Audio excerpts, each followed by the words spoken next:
সে আল্লাহ রাব্বুল ইজ্জা ওয়াল জালালের দরবারে আমরা শুকরগুজার হচ্ছি। আমরা সবাই পড়ছি কালিমাতুশ শুকর, আলহামদুলিল্লাহ। গলা ছেড়ে দিয়ে প্রিয় পটুয়াখালীবাসী আওয়াজ করে সবাই পড়ুন, রব্বানা লাকাল হামদ হামদান কাসীরান তাইয়্যিবান মুবারাকান ফি ইয়া রাব্বি লাকাল হামদু কামা ইয়ানবাগি লিজালালি ওয়াজহিকা ওয়া আযীমি সুলতানিকা লাকাল হামদু বিল ঈমান লাকাল হামদু বিল ইসলাম লাকাল হামদু বিল কুরআন। আমরা আল্লাহ রাব্বুল ইজ্জা ওয়াল জালালের দরবারে শুকরিয়া আদায়ের পাশাপাশি আজকের এই প্রোগ্রামের অর্গানাইজিং কমিটি পটুয়াখালী ওয়েলফেয়ার ফাউন্ডেশনকে অন্তরের অন্তঃস্থল থেকে ধন্যবাদ জানাতে চাই, অভিনন্দন জানাতে চাই এবং শুভেচ্ছা জানাতে চাই যে পটুয়াখালী জেলা শহরে আজকে প্রায় দীর্ঘ 1 মাস পরিশ্রম শেষে এরকম চমৎকার, নান্দনিক, দৃষ্টিনন্দন চমৎকার একটি পরিবেশ ওনারা তৈরি করেছেন। কোরআনের একটি বাগান ওনারা সাজিয়েছেন। আমরা শুরুতেই পটুয়াখালী ওয়েলফেয়ার ফাউন্ডেশনকে অন্তরের অন্তঃস্থল থেকে ধন্যবাদ জানাতে চাই, শুকরিয়া জানাতে চাই। ধন্যবাদ জানাতে চাই আজকের প্রোগ্রামের সম্মানিত সভাপতি অ্যাডভোকেট মোহাম্মদ নাজমুল আহসান ভাইকে। আজকের প্রোগ্রামে প্রধান বক্তা হিসেবে উপস্থিত আছেন আপনাদের অত্র এলাকার গণমানুষের নেতা, মাটি মানুষের নেতা ডক্টর মোহাম্মদ শফিকুল ইসলাম মাসুদ, সাবেক জাতীয় ছাত্র নেতা ও চেয়ারম্যান বাউফল উন্নয়ন ফোরাম ও পটুয়াখালী ফোরাম। প্রধান অতিথি হিসেবে আজকের প্রোগ্রামে আসন অলঙ্কৃত করেছেন এয়ার ভাইস মার্শাল অবসরপ্রাপ্ত আলহাজ আলতাফ হোসেন চৌধুরী, সাবেক স্বরাষ্ট্র বাণিজ্য মন্ত্রী, গণপ্রজাতন্ত্র সরকার। বিশেষ অতিথি হিসেবে অত্র এলাকার অনেক গণ্যমান্য ব্যক্তিবর্গ আমাদের আজকের এই প্রোগ্রামে উপস্থিত হয়েছেন। এই প্রোগ্রামে উপস্থিত আছেন পটুয়াখালী জেলার বিশিষ্ট ব্যবসায়ী বৃন্দ, চাকরিজীবী বৃন্দ, ছাত্র ভাইয়েরা, পর্দার আড়ালে আমার মায়েরা, বোনেরা, প্রশাসনের দায়িত্বশীল ব্যক্তিবর্গ, আইন শৃঙ্খলা বাহিনী, ভলান্টিয়ার্স এবং যে যেভাবে আজকের প্রোগ্রামের সাথে জড়িত ছিলেন, বিশেষ করে আমার সাংবাদিক বন্ধুরা, মিডিয়া কর্মী ভাইয়েরা, ইউটিউবার্স, আমি সবাইকে অন্তরের অন্তঃস্থল থেকে অভিনন্দন, শুভেচ্ছা এবং মোবারকবাদ জানিয়ে শুরু করছি। প্রিয় পটুয়াখালীবাসী, আপনারা কেমন আছেন সবাই?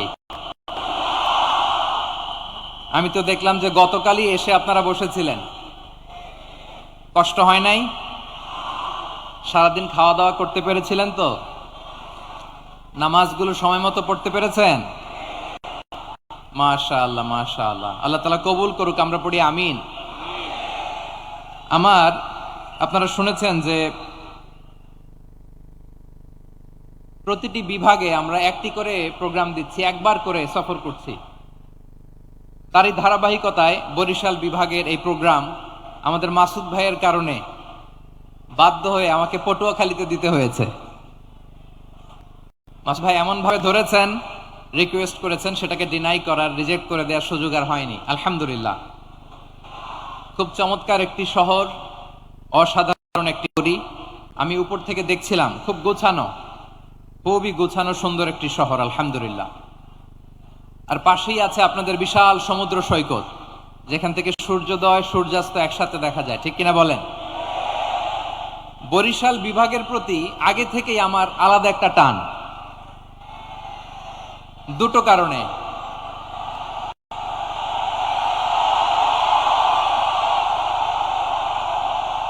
আলহামদুলিল্লাহ, আলহামদুলিল্লাহ, মাশাআল্লাহ। এই গণজোয়ারকে আল্লাহ তাআলা ইসলামের পক্ষে কবুল করে নিক। এই প্রাণ ঢালা উচ্ছ্বাস, ভালোবাসা, এটা কোরআনের জন্য, ইসলামের জন্য, ঠিক কিনা বলেন? কোন অপশক্তি এই গণজোয়ারকে ঠেকাতে পারবে না, কারণ যে ভালোবাসা আল্লাহর জন্য হয় সেটাকে ঠেকানো যায় না, ঠিক কিনা বলেন? আমার প্রাণ প্রিয় পটুয়াখালীবাসী ভাইরা, বিশেষ দুটি কারণে বরিশাল বিভাগের প্রতি আমার আলাদা একটা ভালো লাগা। এর কারণ এই অঞ্চলে আলেম ওলামা বেশি, ঠিক কিনা বলেন? আর এই প্রোগ্রামে অনেক কওমি মাদ্রাসার মুহতামিম সাহেবরা এসেছেন, আমি শুনেছি। আলিয়া মাদ্রাসার প্রিন্সিপাল হুজুররা এসেছেন, খতিব সাহেবরা এসেছেন, ইমাম সাহেবরা এসেছেন, মুয়াজ্জিন সাহেবরা এসেছেন। এই বিভাগে আলেম ওলামা বেশি। তার প্রমাণ এখানে এই বরিশালের ভেতরে আছে সারসিনা দরবার, ঠিক কিনা বলেন? অনেক হাক্কানি একটা দরবার। সারসিনার মরহুম পীর সাহেব হুজুরের খেদমত করেছি আমি অনেকবার, সুযোগ হয়েছিল আমার ছাত্র জামানায়। তো ওনাদের মাদ্রাসা কেন্দ্রিক অনেক খেদমত, আলহামদুলিল্লাহ। তারপর এই বিভাগে রয়েছে চরমোনাই দরবার, ঠিক কিনা বলেন? ওনাদেরও বিশাল মাদ্রাসা, ধর্মীয় অঙ্গনে, মাদ্রাসা অঙ্গনে, রাজনৈতিক অঙ্গনে ওনাদের অনেক খেদমত। তারপরে এখানে আছে ঝালকাঠি এনএস কামিল মাদ্রাসা। আমরা কায়েদ সাহেব হুজুরের কথা শুনেছি, আল ইত্তেহাদ মা আল ইখতিলাফ, মতবিরোধের সাথে ঐক্য, অসাধারণ কথা। তো এই সমস্ত বড় বড় আল্লাহওয়ালাদের আগমন এই ভূখণ্ডে হওয়ার কারণে এখানে ধর্মীয় বিশৃঙ্খলা, মারামারি কম, আছে ঐক্য, ঠিক কিনা বলেন? বরিশাল বিভাগের প্রতি আমার বিশেষ ভালোবাসার এটা একটা কারণ। 2 নম্বর কারণ হচ্ছে, আমি ঢাকাতে যে মাদ্রাসায় পড়েছি, দারুন নাজাত সিদ্দিকিয়া কামিল মাদ্রাসা, আমার মাদ্রাসার শিক্ষক মন্ডলীর অধিকাংশ হচ্ছে এই বরিশালের, আলহামদুলিল্লাহ। আমাদের শ্রদ্ধেয় প্রিন্সিপাল হুজুর আখম আবু বকর সিদ্দিক হাফিজাহুল্লাহ ওয়া রাআহ, উনি এলাকার সহ পুরো দারুন নাজাত মাদ্রাসার অধিকাংশ আসাতাজা ইকরাম এই ভূখণ্ডের, এই অঞ্চলের হওয়ার কারণে ছোটবেলা থেকেই বরিশালের প্রতি আমার একটি ভালোবাসা। তো আমি অন্তরের অন্তঃস্থল থেকে আবারও শুভেচ্ছা জানাতে চাই। আমি আমাদের অনেক ভাইদেরকে দেখতে পাচ্ছি, আপনারা বসার জায়গা পাননি, দাঁড়িয়ে আছেন এবং খুবই নিশ্চুপ, শান্ত, সুশৃঙ্খল।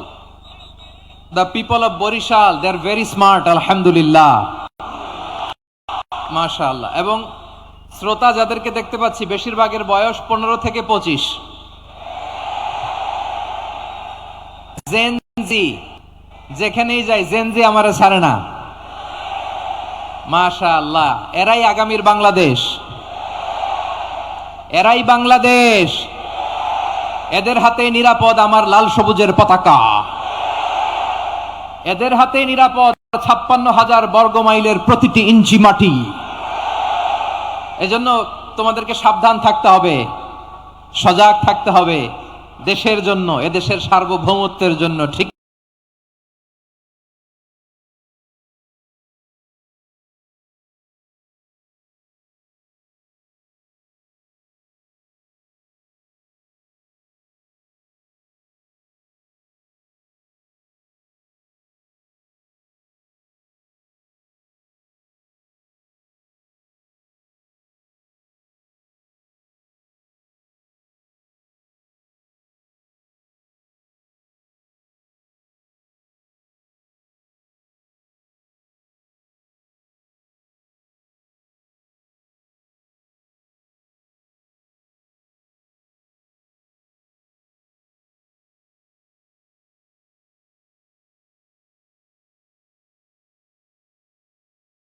কিনা বলেন আমার প্রিয় ভাই?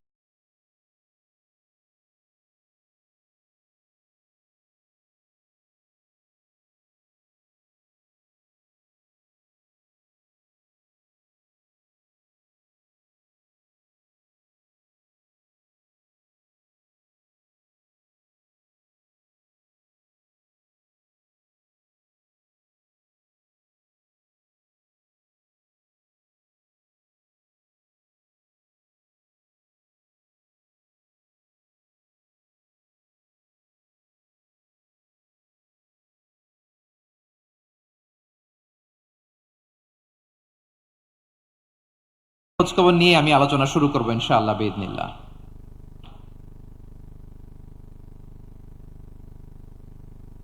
প্রিয় ভাইয়েরা, আমি দেখতে চাচ্ছি আপনাদের এই বরিশাল বিভাগের ভোলা জেলা আছে না একটা, দ্বীপ জেলা, ওখান থেকে কেউ আসতে পারছেন নাকি? হ্যাঁ, আল্লাহু আকবার, আসছে তো, ওই যে হাত দেখা যাচ্ছে।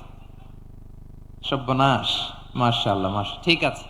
আল্লাহ আমার ভাইদেরকে তুমি কবুল করো। বরগুনা জেলা থেকে কেউ এসেছেন আজকের প্রোগ্রামে? ইয়া সালাম, মাশাআল্লাহ মাশাআল্লাহ, ওয়েলকাম ওয়েলকাম। ঠিক আছে, পিরোজপুর জেলার কেউ এসেছেন? পিরোজপুর জেলা থেকে মাশাআল্লাহ অনেক ভাইরা এসেছেন। ঝালকাঠি, মাশাআল্লাহ, ঝালকাঠির অনেক আসছে। তারপর বরিশাল জেলা থেকে কারা কারা এসেছেন? বরিশাল,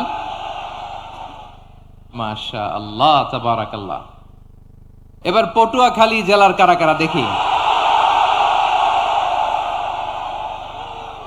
মাশাআল্লাহ মাশাআল্লাহ মাশাআল্লাহ। আল্লাহ তুমি কবুল করো, আল্লাহ তুমি কবুল করো। লিল্লাহে তাকবীর, লিল্লাহে তাকবীর, লিল্লাহে তাকবীর। হাত নামান। প্রিয় ভাইরা, আসুন আমরা কাল বিলম্ব না করে আজকের পটুয়াখালী জেলা শহরের, মাশাআল্লাহ, ওই যে লক্ষ্মীপুর থেকে আমাদের ভাই এসে প্লেকার্ড নিয়ে দাঁড়াইছে। ঠিক আছে, প্লেকার্ড দেখেছি, ফি আমানিল্লাহ। আচ্ছা, এই বরিশাল বিভাগের বাইরে থেকে কারা কারা আসছেন দেখি, কেউ আছেন কিনা? মাশাআল্লাহ, অনেক অনেক অনেক, মাশাআল্লাহ। আল্লাহ কবুল করুক, আল্লাহ কবুল করুক, ফি আমানিল্লাহ। চাঁদপুর, ঠিক আছে ঠিক আছে, হ্যাঁ, ইলিশের বাড়ি চাঁদপুর, ঠিক আছে, মাশাআল্লাহ। বসুন বসুন। সম্মানিত ভাইরা, আসুন আমরা মূল আলোচনার দিকে চলে যাই। আজকে আমরা যে টপিকটা নিয়ে আলোচনা করব সেটা হচ্ছে, আমরা যে জীবনে বিপদে পড়ি, আমরা বিপদে পড়লে আমাদেরকে উদ্ধার করে কে? আল্লাহ ছাড়া আমাদের বাঁচানোর কেউ আছে? উদ্ধার করার কেউ আছে? রক্ষা করার কেউ আছে? এজন্য বিপদে পড়লে আমরা চাইবো কার কাছে? আমাদের যাই দরকার হোক আমরা ফরিয়াদ করব কার কাছে? নাকি মাজারে যেয়ে চাবেন? মাজারে যেয়ে চাবেন? অনেকে তো মাজারে যেয়ে কপাল ঘষে, আছে না নাই? মাজারে যেয়ে সন্তান চায়, আছে? এই এলাকায় নাই, এলাকার লোকদের আকীদা খালিস আমি জানি। মাজারে যেয়ে কপাল ঘষে আর সন্তান চায়। আচ্ছা, মাজারে গেলে সন্তান পাওয়া যায়? আচ্ছা, মাজারে না গেলে যদি বাচ্চা না হতো, গরু ছাগলের যে বাচ্চা হয় ওরা কোন মাজারে মানত করে বলেন? কথা কি বুঝতেছেন? এই যে প্রতি বছর গরু ছাগল ভেড়া এগুলো যে বাচ্চা দেয়, এরা কোন মাজারে যে মানত করে? এজন্য চাইতে হবে একজনের কাছে, তিনি কে?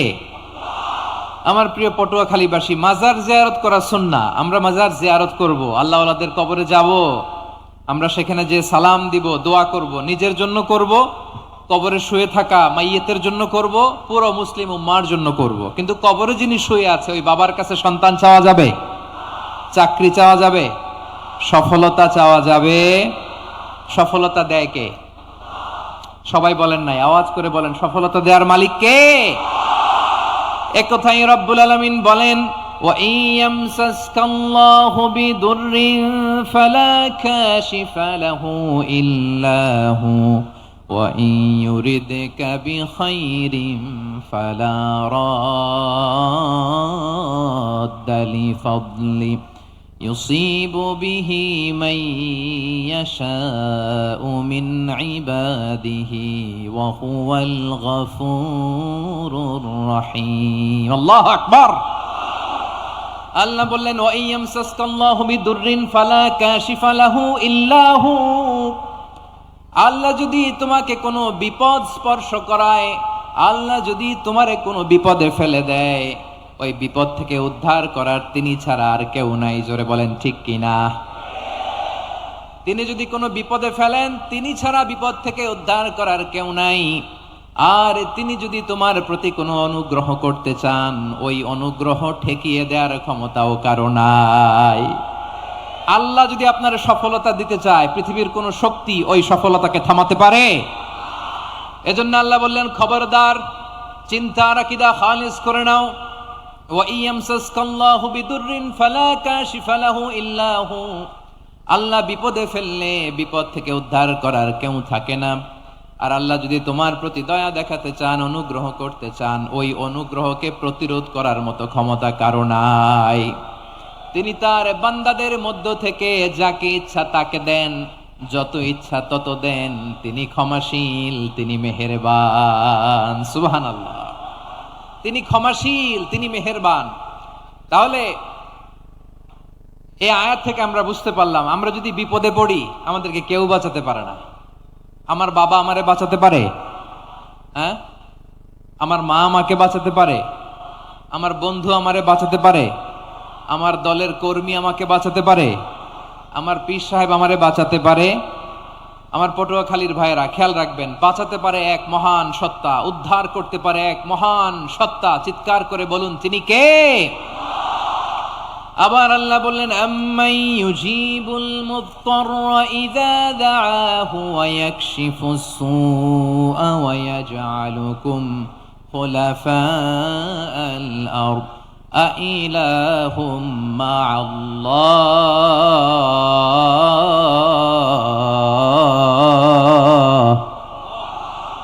ক্বালিলাম মা তাযাক্কারুন। রব্বুল আলামিন বলেন, বিপদে পড়ে কাতর কণ্ঠে চিন্তাগ্রস্ত হয়ে যখন কেউ ফরিয়াদি হয়ে আল্লাহর ডাকে হাত তোলে, তখন ওই ব্যক্তির ডাকে সাড়া দেয় কে? সবাই বলুন। কাতর কণ্ঠে বিপন্ন অবস্থায় আপনি যখন কেঁদে কেঁদে হাত তুলে আপনার দুঃখের কথা জানান, আপনি যখন ডাকেন তারে, তখন আপনার ডাকে সাড়া দেয় কে? আল্লাহ বলে, আমি সাড়া দেই। তোমাদের বিপদকে মুক্ত করে দেয় কে?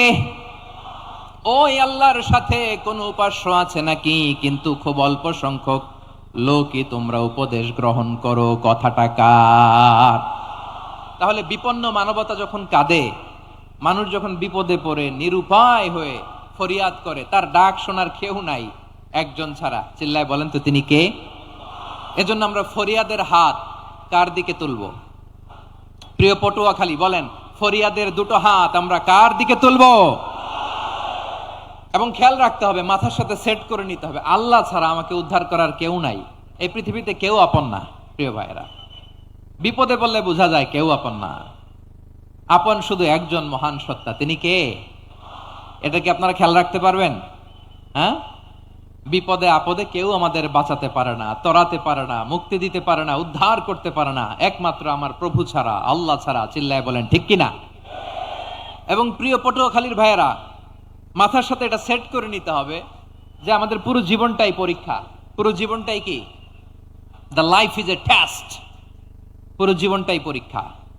এই জীবনে বিপদ আসবে, আপদ আসবে, পরীক্ষা আসবে, সবার জীবনে এটা থাকে। এক একজনের পরীক্ষা এক এক রকম। আমার পরীক্ষা একরকম, মাসুদ ভাইয়ের পরীক্ষা একরকম, চৌধুরী সাহেবের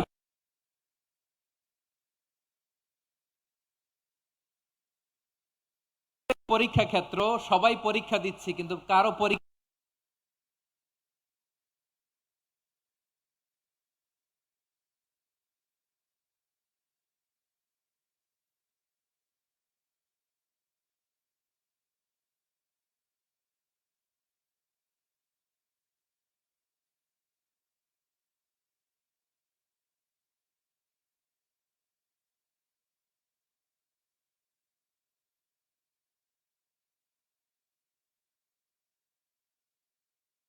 বানিয়ে পরীক্ষা করেন, কাউকে আল্লাহ অসুস্থ বানিয়ে পরীক্ষা করেন। কেউ দেখবেন যে দুরারোগ্য ব্যাধিতে আক্রান্ত, ডাক্তার বলেছে আর সময় নাই, দুরারোগ্য ব্যাধি, ক্যান্সার, যার নেই কোনো অ্যান্সার, তার জন্য পরীক্ষা হচ্ছে এই রোগ।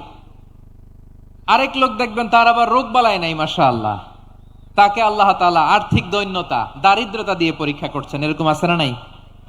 টাকা পয়সা নাই, দিন আনে দিন খায়, যা আছে তাতে চলে না, এটা তার জন্য পরীক্ষা।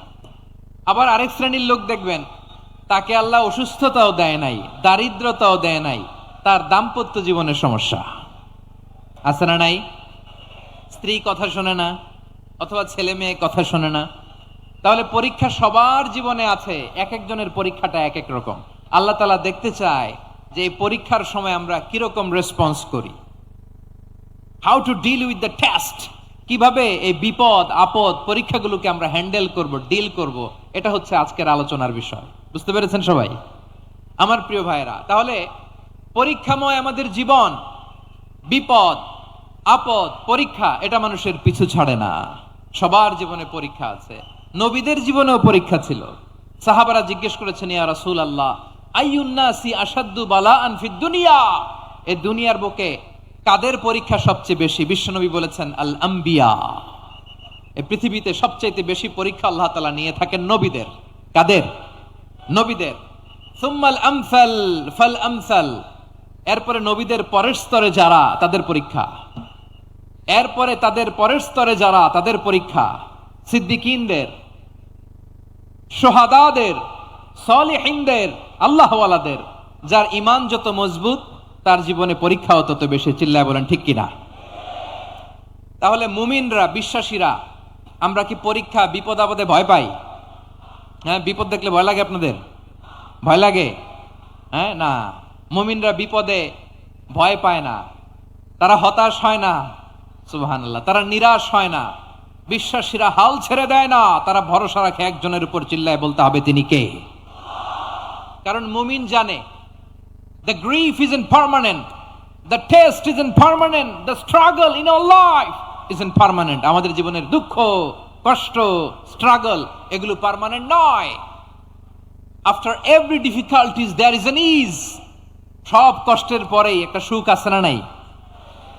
রব্বুল আলামিন বলেন ফা ইন্না মাআল উসরি ইউসরা, ইন্না মাআল উসরি ইউসরা, ভয় পেও না, চিন্তা করো না, কষ্টের সাথেই আমি রেখে দিয়েছি স্বস্তি। সুবহানাল্লাহ বলেন।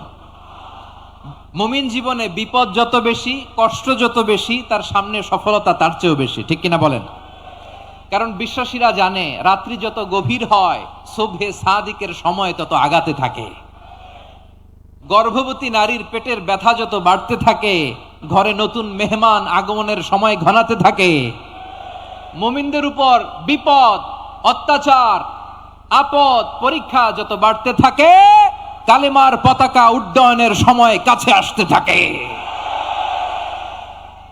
বিশ্বাসীদের এগুলো হিসাব মিলানো অনেক আগে, এগুলো অনেক আগে হিসাব মিলানো। দুঃখের আধার শেষে সুখের আলো মিটি মিটি হাসে। চিল্লায় বলেন ঠিক কিনা?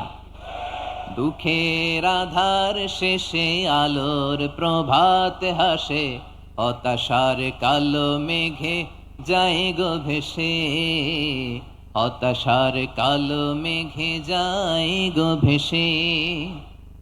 দুঃখের আধার শেষে আলোর প্রভাত হাসে, হতাশার কালো মেঘে যায় গো ভেসে, হতাশার কালো মেঘে যায় গো ভেসে।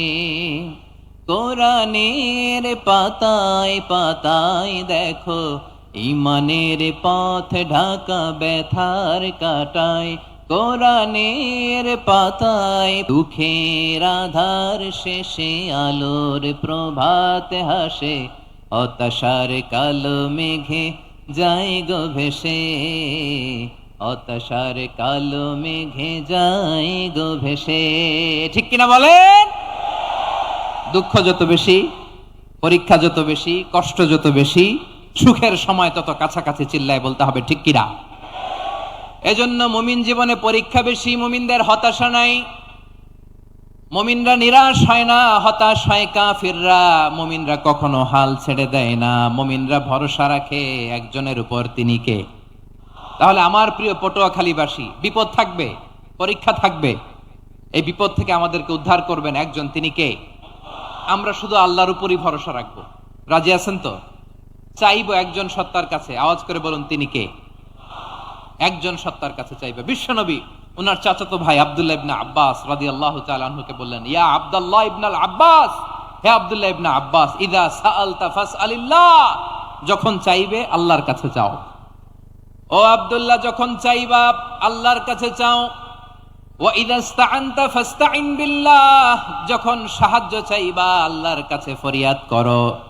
জেনে রেখো ও আব্দুল্লাহ, ওয়া'লাম আন্নাল উম্মাতা লাউ ইজতামাআত আলা আন ইয়ানফাউকা বিশাইইন লাম ইয়ানফাউকা ইল্লা বিশাইইন ক্বাদ কাতাবাহু আল্লাহু লাক। ও আব্দুল্লাহ, জেনে রেখো, মনে রেখো, গোটা বিশ্বের সবাই মিলে যদি তোমার উপকার করতে চায় ততটুকুই তারা করতে পারবে যতটুকু আল্লাহ তোমার নসিবে সেটা লিখে রেখেছে। ঠিক কিনা বলেন? আর যদি গোটা বিশ্বের সবাই মিলে তোমার বিরুদ্ধে কনস্পাইরেসি করে, ষড়যন্ত্র করে, গোটা বিশ্বের সবাই মিলেও যদি তোমার ক্ষতি করতে চায় ততটুকুই শুধু পারবে যেটা আল্লাহ তোমার জন্য বরাদ্দ রেখেছে। যতটুকু আল্লাহ তাআলা তোমার জন্য বরাদ্দ রেখেছে অতটুকুই ক্ষতি করতে পারবে, আর এক চুল বেশিও করতে পারবে না, কমও করতে পারবে না। চিল্লায় বলেন ঠিক কি না? এজন্য আমরা চাইবো কার কাছে? সবাই বলেন নাই, আওয়াজ করে বলেন কার কাছে? সব সময় আমরা আল্লাহর কাছে চাইবো, বিপদে আপদে, সুখে দুঃখে, সচ্ছল অবস্থায় অসচ্ছল অবস্থায়, পরাজয়ের সময় বিজয়ের সময়, সব সময় আমরা ভরসা রাখবো কার উপর? সবাই বলুন। একদল লোক আছে যারা বিপদে পড়লে আল্লাহরে ডাকে, আছে না নাই? পটুয়াখালীতে মাশাআল্লাহ নাই। বিপদ আসলে আল্লাহরে ডাকে, বিপদ নাই আল্লাহও নাই। বিপদে পড়লে নামাজ পড়ে, বিপদও নাই নামাজও নাই। বিপদে পড়লে জিকির করে, বিপদ যখন চলে যায় ওদের জিকিরও বন্ধ হয়ে যায়। এরকম আছে না নাই? কিছু লোক দেখবেন পরীক্ষা আসলে নামাজ পড়ে, আছে আছে? জেনজি আওয়াজ করো, এরকম আছে? এই কমন পড়ে গেছে, কমন পড়ছে। দেখবেন পরীক্ষার সময় নামাজ পড়ে, পরীক্ষাও নাই নামাজও আছে। এরকম কিছু লোক আছে অসুস্থ হলে আল্লাহরে বড্ড ভালোবাসে, আল্লাহরে খুব ডাকে। অসুস্থ হইলে অসুস্থতাও নাই, আল্লাহ স্মরণও নাই। দেখবেন কিছু লোক নির্বাচন আসলে খুব আল্লাহওয়ালা হয়ে যায়, তখন দেখবেন মাথার মধ্যে হেজাব লাগায়, পাঞ্জাবি লাগায়, আল্লাহওয়ালা হয়ে যায়। নির্বাচনও নাই, এরপরে আল্লাহর কথাও নাই। আছে না নাই? না, এরকম হওয়া যাবে না। সব সময় আমরা আল্লাহরে ডাকবো, বিপদে আপদে সব সময় ভরসা রাখবো আমরা একজনের উপর। আওয়াজ করে বলেন তিনি কে? এ কথায় আল্লাহ তাআলা আমাদের চোখে আঙ্গুল দিয়ে জানিয়ে দিলেন, ফাইদা রাকিবু ফিল ফুলকি দা'আবুল্লাহ মুখলিসিনা লাহুদ্দিন ফালাম্মা নাজ্জাহুম ইলাল বাররি ইযা হুম ইউশরিকুন। আল্লাহ বলে একদল লোক আছে, তারা যখন নৌযানে চড়ে, জলযানে চড়ে, সাগরের মধ্যে যখন জাহাজে চড়ে, লঞ্চে চড়ে, তারা যখন তুফানের সম্মুখীন হয় তখন তারা আল্লাহরে বড্ড বেশি ডাকে, একান্ত ভাবে ডাকে, বিশুদ্ধ চিত্তে ডাকে। আবার তুফান থেকে তাদেরকে সেফ জোনে নিয়ে, নিরাপদ জোনে নিয়ে যখন বন্দরে আমি আল্লাহ তাদেরকে ভিড়িয়ে দেই, ওই লোকগুলো আবার আমি আল্লাহর সাথে শিরিক করে। এরকম আছে না নাই? জাহাজে উঠছে, সাগরের মাঝখানে তুফান, ওই সময় দেখবেন আল্লাহ কারে কয়। এই কথা তো আপনাদেরকে বোঝানো সহজ, আপনারা তো নদীর দেশের মানুষ। লঞ্চে চড়েন নাই কারা কারা দেখি? লঞ্চে চড়ছেন? হ্যাঁ, লঞ্চে চড়ে নাই এরকম একজনও নাই এখানে। আচ্ছা, লঞ্চে উঠছেন কে কে দেখি? মাশাআল্লাহ মাশাআল্লাহ মাশাআল্লাহ। ঠিক আছে, আপনাদের বোঝানো সহজ। আচ্ছা, লঞ্চে উঠে তুফানের সম্মুখীন হয়েছেন, জলোচ্ছ্বাস, সবাই? মাশাআল্লাহ। এই ওয়াজ তো আপনাদের মুখস্থ, ঠিক কিনা বলেন? আমার বলার দরকার নাই, বলেন। মাঝ নদী, তুফান, জলোচ্ছ্বাস, জলের মধ্যে উচ্ছ্বাস, ঢেউ, টর্নেডো, সাইক্লোন, মেঘের ঘনঘটা, পরিবেশ ঘুটঘুটে অন্ধকার, লঞ্চ একবার এদিকে আরেকবার ওইদিকে, ভিতরে কি অবস্থা হয় বলেন তো? হ্যাঁ, তখন মুসলিমও আল্লাহরে ডাকে, হিন্দু আল্লাহরে ডাকে, ঠিক কিনা বলেন? আস্তিক আল্লাহরে ডাকে, নাস্তিক আল্লাহরে ডাকে, ঠিক কিনা? লঞ্চের ভেতর, স্টিমারের ভেতর কান্নারে রোল পড়ে যায়, চিৎকারের রোল পড়ে যায়, সবার মুখ দিয়ে শুধু একটা আওয়াজ, লা ইলাহা লা ইলাহা লা ইলাহা সুবহানাল্লাহ আলহামদুলিল্লাহ লা ইলাহা। আল্লাহ নামের জিকির করবে যারা, আল্লাহর কাছে প্রিয় তারা, আল্লাহর কাছে প্রিয় যারা, জান্নাতে প্রবেশ করবে তারা, জোরে লা ইলাহা লা ইলাহা ইল্লাল্লাহ, লা ইলাহা ইল্লাল্লাহু মুহাম্মাদুর রাসূলুল্লাহ সাল্লাল্লাহু আলাইহি ওয়াসাল্লাম। আমার প্রিয় পটুয়াখালীবাসী, তাহলে লঞ্চের ভেতরে যখন আমরা তুফানের মধ্যে পড়ি, তখন সবাই মিলে আমরা একটা নামের জিকির করি। নামটা কার? মুসলমানেরাও ডাকে, হিন্দুরাও ডাকে, আস্তিকও ডাকে, নাস্তিকও ডাকে, সবাই ডাকে একজনকে। তিনি কে? আবার দেখবেন ওই আল্লাহ তুফানের পরে, ঝড়ের পরে ওই লঞ্চটাকে যখন সদর ঘাটে ফিরিয়ে দেয়, আবার আমরা নাফরমানি শুরু করে দেই। সে কোথায় আল্লাহ বললেন, ফাইদা রাকিবু ফিল ফুলকি দাআউল্লাহ মুখলিসিনা লাহুদ্দিন ফালাম্মা নাজ্জাহুম ইলাল বাররি ইযা হুম ইউশরিকুন। সাগরে যখন তুফানে পড়ে আমি আল্লাহর ডাকে, আবার আমি আল্লাহ যখন বাঁচিয়ে দেই, আবার আমি আল্লাহর সাথে শিরিক শুরু করে। আমরা কি এরকম হতে চাই নাকি? এরকম করবেন? হ্যাঁ না, আমরা তুফানে পড়লেও আল্লাহরে ডাকি, আবার বাঁচায় দেওয়ার পরেও ডাকি কারে? আল্লাহকেই ডাকি। বিমানের মধ্যে মাঝে মাঝে দেখবেন যে এয়ার টার্বুলেন্স হয়, জানেন? এয়ার টার্বুলেন্স জানেন তো? মাঝে মাঝে বিমানটা বাউন্সিং করে, বাম্পি, ভেরি বাম্পি ওয়েদার। শোনেন নাই? 40,000 ফিট উপরে যখন থাকে, তখন পাইলট মাঝে মাঝে বলে, dear passengers, ladies and gentleman, right now we are flying 40,000 feet above the ground and we are passing very air turbulence, very heavy air turbulence right now. Please fasten your seat belt. দেখবেন মাঝে মাঝে বলে যে, ভদ্র মহিলা, ভদ্র মহোদয়গণ, আমরা 40,000 ফিট উপর দিয়ে যাচ্ছি আর এয়ার টার্বুলেন্স ফেস করছি, মেহেরবানি করে আল্লাহর ওয়াস্তে সিট বেল্ট বাঁধুন। তখন বিমানটা এরকম বাউন্সিং করে, শেকিং করে। আপনারা মুখোমুখি হয়েছেন? ইদানিং এই এয়ার টার্বুলেন্স বেড়ে গিয়েছে। গত বছর আমার ইন্টারন্যাশনাল অনেকগুলো ফ্লাইট ছিল, তা আমি দেখলাম যে আগের ফ্লাইটগুলোর তুলনায় এখন এয়ার টার্বুলেন্স খুব বেশি। আমি একটু রিসার্চ করে দেখলাম, ক্লাইমেট চেঞ্জের কারণে, জলবায়ু পরিবর্তনের কারণে আকাশের বাতাসের মুভমেন্টে পরিবর্তন হয়েছে, ফলে এখন বিমান শেকিং করে বেশি, বাউন্সিং, বাম্পি ওয়েদার। তো বলেন তো, 40,000 ফিট উপরে যখন আপনি, কয় হাজার ফিট? সবাই বলুন, কয় হাজার ফিট? 40,000 ফিট উপরে যখন আপনি, তখন যখন বিমানটা এরকম বাউন্সিং করে, সবাই যখন ভমিটিং করে বিমান নষ্ট করে দেয়, বমি করে, তখন বাঁচানোর কে আছে আল্লাহ ছাড়া? কেউ আছে? ওই মুহূর্তেও সবাই মিলে একজনের ডাকে আওয়াজ করে বলেন, তিনি কে? মাঝে মাঝে কিছু সোশ্যাল মিডিয়ায় কিছু ভিডিও পাওয়া যায় যে হেভি যখন এয়ার টার্বুলেন্স হয়, 10 সেকেন্ড 15 সেকেন্ডের কিছু ভিডিও পাওয়া যায় যে বিমানটা এরকম বাউন্সিং করছে, বাম্পি ওয়েদার, কাঁপছে, মানুষগুলো বমি করছে, অক্সিজেন মাসগুলো সব ঝুলে পড়েছে, বিমানটা শুধু কাঁপছে। তখন দেখবেন বিমানের ভেতরেও এরকম লঞ্চের মতো চিৎকার আছে না নাই? বিমানের ভেতরেও তখন চিৎকার।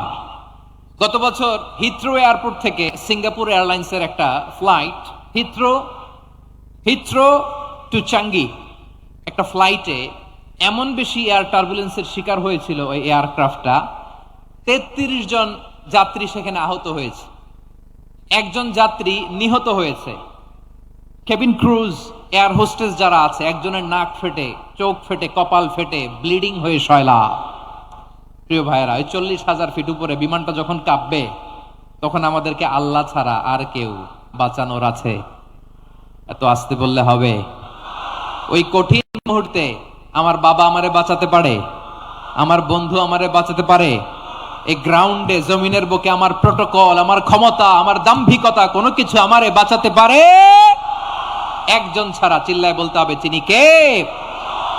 সে আল্লাহ বললেন, গোলাম, আমি বিপদের সময় ঠিকই তোমাদের বাঁচিয়ে নেই। ওই বিমানের ভেতরে 40,000 ফিট উপরে যখন তোমরা এয়ার টার্বুলেন্সের শিকার হও, তখন নাস্তিকও আল্লাহরে ডাকে, হিন্দু আল্লাহরে ডাকে। জোরে বলেন ঠিক কিনা? আবার বিমানটা যখন শান্ত হয়ে যায়, একটু পরেই বিমানের স্ক্রিনের মধ্যে হিন্দি সিনেমা খোঁজে। বিমানের স্ক্রিনে কিন্তু বিশাল ওখানে আফলাম, ফিল্মের একেবারে বুঝাই করা। বিমানটা শান্ত হলে আবার হিন্দি সিনেমা দেখা শুরু করে। একটু আগে ডাকছিল কারে কারে দেখবেন বাংলাদেশে আমাদের ক্রিকেটাররা যখন অন্য কোনো দেশের সাথে খেলে, অনেক সময় এমন হয় বল বাকি একটা, রান দরকার 6টা। বল বাকি কয়টা? পটুয়াখালী বুঝে নাই বোধহয়। বল বাকি কয়টা, রান দরকার। আপনি দেখবেন ক্যামেরাম্যান তখন গ্যালারিতে খালি দেখায় দর্শকদের যে কি অস্থিরতা। হিপ হপ স্টাইলের মেয়েটা, যে মেয়েটার ওড়না এতক্ষণ ছিল গলায়, এতক্ষণ কই ছিল, ওই মেয়েটা দেখবেন ওড়নাটা টেনে মাথায় দিয়ে এরকম মুনাজাত ধরতেছে, আল্লাহ আল্লাহ একটা ছক্কা, আল্লাহ আল্লাহ আমার লাল সবুজের পতাকারে তুমি অপমানিত কইরো না আল্লাহ, ইন্ডিয়ার সাথে আমাদের খেলা, আল্লাহ আল্লাহ একটা ছক্কা, একটা একটা।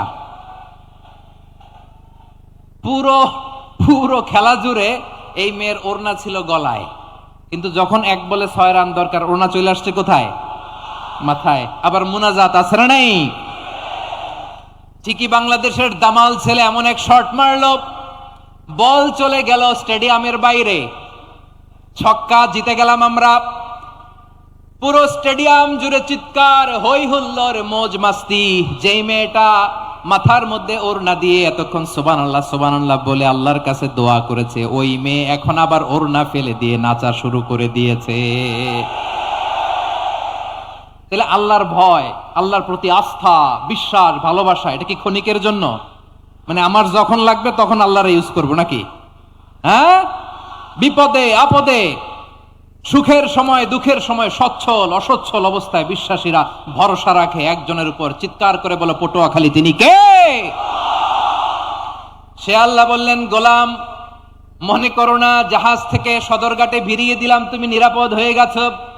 মনে করো না 40,000 ফিট থেকে সেফ ল্যান্ডিং এর পরে এয়ারপোর্টে নেমে গেলেই তুমি নিরাপদ হয়ে গেছো। ও মিয়া, বিপদ কি শুধু সাগরে আর আকাশে? ঘরের বিপদও, ঘরের ভেতরও বিপদ আসতে পারে কি পারে না?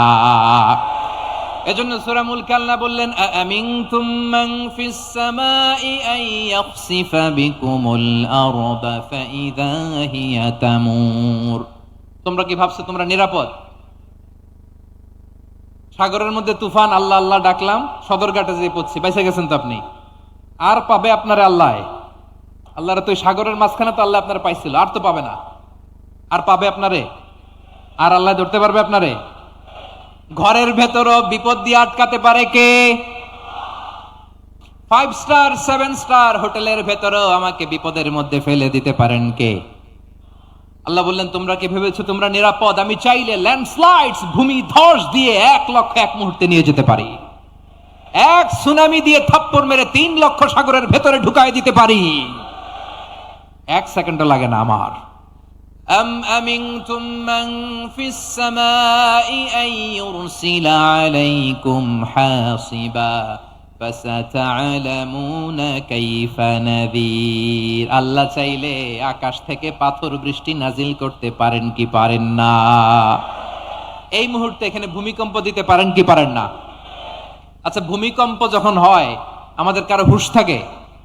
আপনি মনে করছেন আমরা সাধারণ মানুষ, আমরা দৌড় দেই, আর প্রেসিডেন্ট প্রধানমন্ত্রী ওনারা বুঝি খাটে শুয়ে থাকে? কথা বুঝে নাই বোধহয়।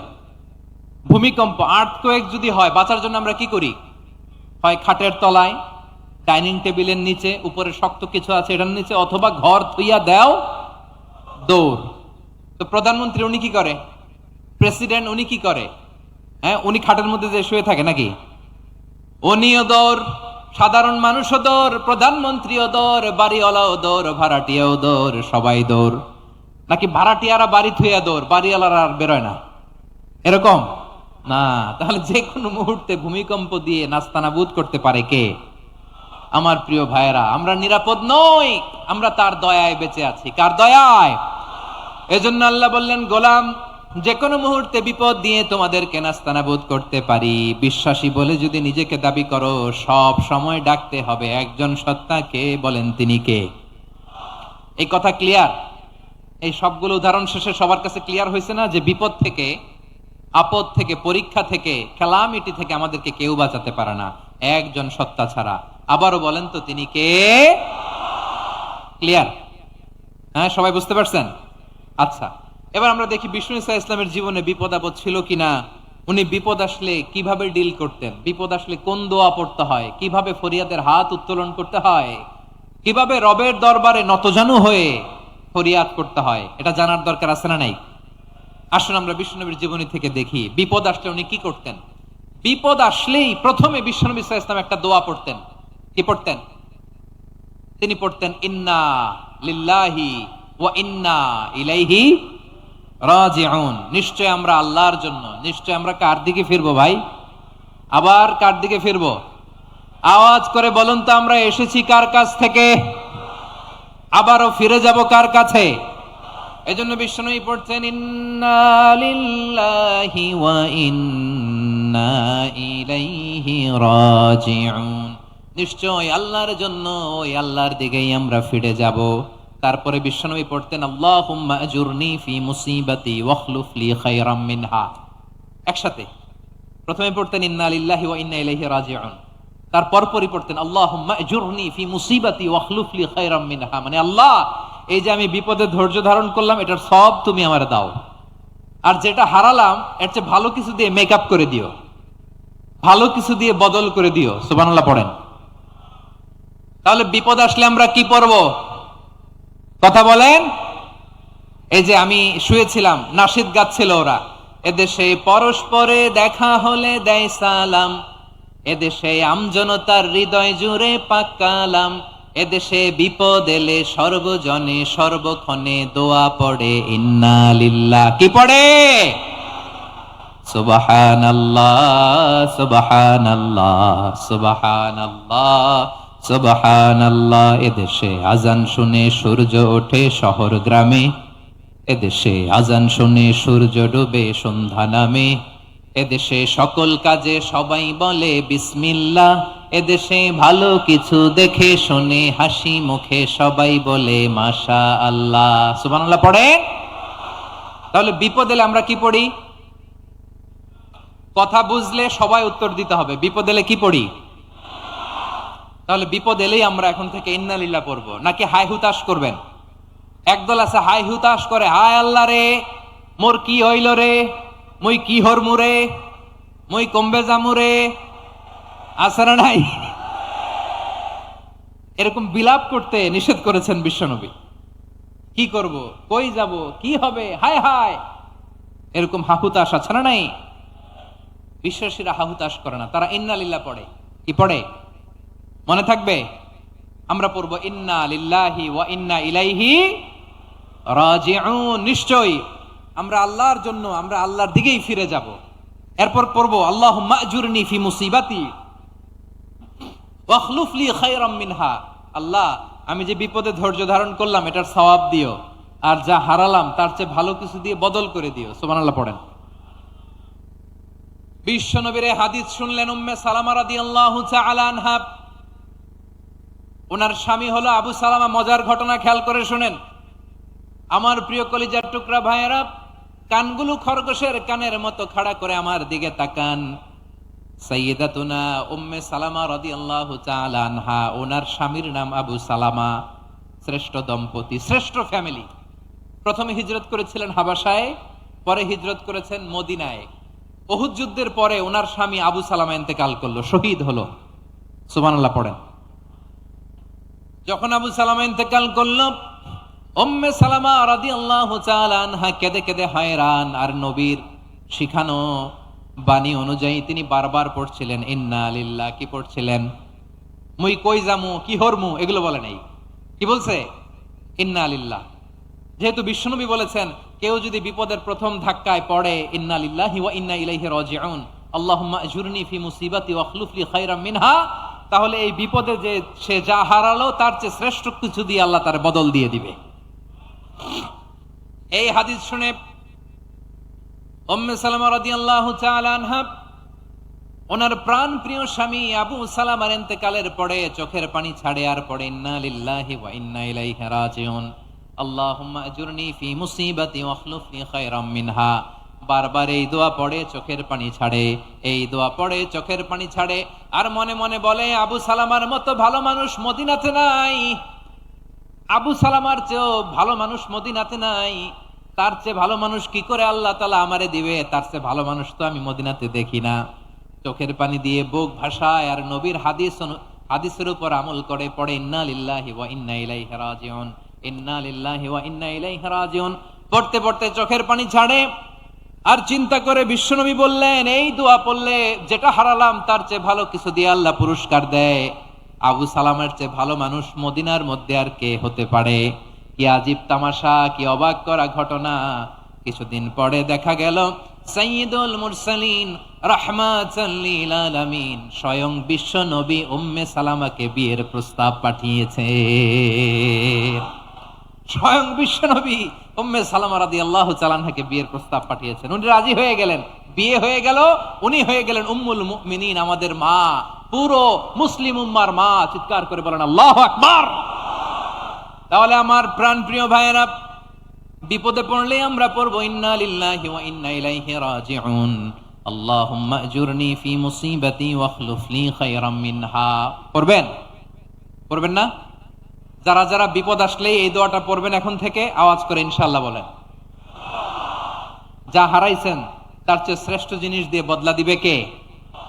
বিশ্বাস হয়? একটু সন্দেহ লাগে মনে হয়, একটু সন্দেহ আছে? যাদের বিশ্বাস হবে তাদের কি আল্লাহ উত্তম বদলা দিবে, ঠিক কিনা বলেন? তাহলে বিপদে পড়লেই প্রথমে আমরা এটা পড়ব। দোয়াগুলো যদি এখন মুখস্থ না হয়, এই যে রেকর্ডিং হচ্ছে, পেয়ে যাবেন, কালকেই পেয়ে যাবেন। শুনে শুনে মুখস্থ করবেন। আমার মায়েরা, আমার বোনেরা, আপনাদের জন্য 3টি মাঠের অ্যারেঞ্জমেন্ট করা হয়েছে, আমি জানি। আপনারা এই দোয়াগুলো পড়বেন, আপনার স্বামীকে শেখাবেন, সন্তানকে শেখাবেন, আপনার পুরো পরিবারটাকে জান্নাতের টুকরো বানিয়ে দিবে কে? তাহলে বিপদ আসলে প্রথমে কি পড়তে হবে এটা জেনে গেলাম। এরপরে বিপদ আসলে নিজেকে কি করে আল্লাহর কাছে সঁপে দিতে হয় এটাও জানার দরকার আছে না নাই? বিপদে প্রথমে ইন্নালিল্লাহ পড়লাম, ধৈর্য ধারণ করলাম, বিপদ থেকে উদ্ধারের সর্বোচ্চ চেষ্টা করলাম। আমার কাজ যখন শেষ তখন আমি আমার এই বিষয়টা আল্লাহর কাছে সঁপে দিব। কার কাছে সোপর্দ করব? কার কাছে? বিপদে বললে কেমন করে নিজেকে আল্লাহর কাছে সঁপে দিতে হয় আসুন সাইয়েদনা ইব্রাহিম আলাইহিস সালামের জীবনী থেকে জানি। আল্লাহর খলিল ইব্রাহিম আলাইহিস সালাম আমাদের মতো সমাজ ব্যবস্থা পায় নাই। আমরা জন্মের পরে আমাদের কানের ভেতরে আজান দিয়েছে কে? একামত দিয়েছে কে? আমাদের বাপদাদারা আমাদের কানে আজান দিয়েছে কি? দেয় নাই। আমাদের জন্মের পরেই তো আজান, একামত, বাড়ির পাশে মসজিদ, প্রতিদিন আজান, জুমার খুতবা, প্রতি মাসে মাসে তাফসিরুল কোরআন মাহফিল, মসজিদ, মিনারা, অভাব নাই, ঠিক কিনা বলেন? আপনি যেই সুন্দর ইসলামিক এনভায়রনমেন্ট পেয়েছেন, আমাদের ইব্রাহিম খলিল উনিও কি এরকম পেয়েছিলেন? হ্যাঁ, উনি জন্মের পর পরে ওনার কানে আজান দিছে কেউ? আমার প্রিয় ভাইরা, আগা গোড়া একটা শিরকি পরিবেশ উনি জন্মগ্রহণ করেছেন। উনি ছাড়া ওই তল্লাটে একজনও আল্লাহর উপর বিশ্বাসী নাই। কল্পনা করতে পারেন? গোটা তল্লাটে, গোটা দেশে বিশ্বাসী মুমিন, আল্লাহর উপর বিশ্বাস স্থাপনকারী কয়জন? সবাই বলেন কয়জন? বাকি সব মুশরিক। বাকি সব মুশরিক নিজের সাথে নিজে শক্ত বোঝাপড়া করে, অ্যানালজি করে, সেলফ কনভারসেশন করে উনি মহা সত্যের সন্ধান পেয়েছেন। উনি আকাশের তারা দেখে ভাবে মনে হয় এটাই আমার খোদা, পরে দেখে তারা নাই, মনে মনে বলে না তাইলে এটা না। আবার চাঁদ দেখে বলে চাঁদটা বড় মায়া লাগে, মনে হয় এটাই আমার রব, পরে দেখে চাঁদও নাই, কয় না এটা না। এরপরে দ্বীপ প্রহরের জলজলে সূর্যটা খাঁ খাঁ করে গোটা পৃথিবীটারে রৌদ্র দিয়ে তাতিয়ে রাখে।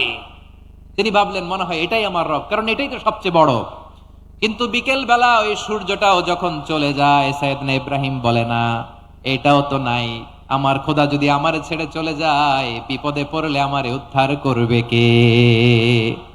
এভাবে নিজের সাথে অ্যানালজি, সেলফ কনভারসেশন করতে করতে করতে তিনি মহা সত্যের সন্ধান পেয়েছেন। সুবহানাল্লাহ পড়েন।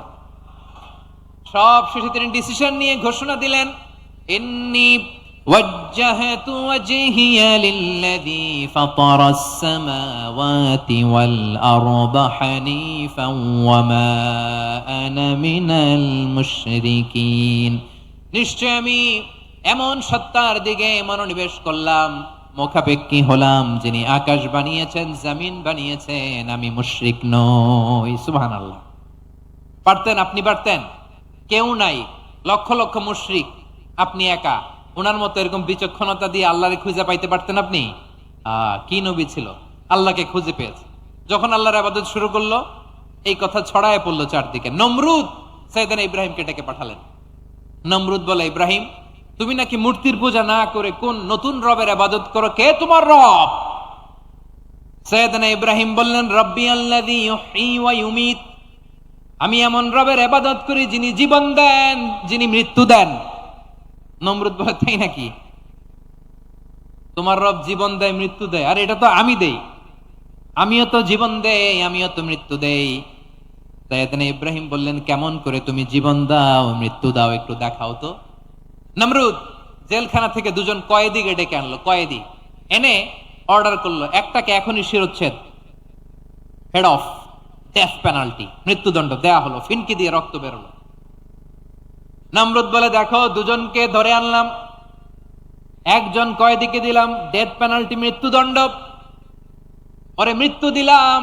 আরেকজন যে দাঁড়িয়ে আছে, চাইলে ওরেও আমি মৃত্যুদণ্ড দিতে পারি, কিন্তু না, ওরে আমি দিব না, ওরে আমি বাঁচাইয়া দিলাম, ছেড়ে দিলাম, মানে জীবন দিলাম। দেখো ইব্রাহিম, তোমার চোখের সামনে একজন রে মৃত্যু দিলাম, আরেকজন রে জীবন দিলাম। আপাত দৃষ্টিতে তাই তো, একজন রে তো জীবন দিল, আরেকজন রে মৃত্যু দিল। সাইয়েদনা ইব্রাহিম এবার বিপাকে পড়ে গেলেন। কিন্তু এক একজন নবীকে আল্লাহ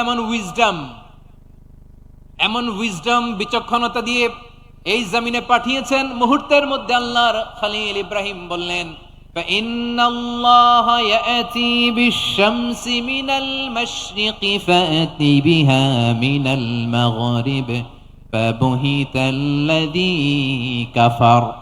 আল্লাহর খলিল ইব্রাহিম বললেন, নমরুদ, বুঝলাম তুমি জীবন দাও, মৃত্যু দাও, দেখলাম, কিন্তু আমার রব, আমার আল্লাহ প্রতিদিন সকালবেলা উষা লগ্নে ওই পূর্ব দিগন্ত থেকে সূর্যটাকে উদিত করেন, সাঁঝের বেলা, বিকেল বেলা, গধূলি লগ্নে, সন্ধ্যা বেলা ওই দ্বিপ্রহরের জল জলে সূর্যটাকে পশ্চিম দিগন্তে ডুবিয়ে দেন। মানে সকালবেলা পূর্ব দিক থেকে উদিত করা সূর্যটাকে পশ্চিম দিকে বিকেলে তিনি ডুবিয়ে দেন। তুমি যদি পারো ওই সূর্যটাকে পশ্চিম দিক থেকে উদিত করে পূর্ব দিকে ডুবিয়ে দাও।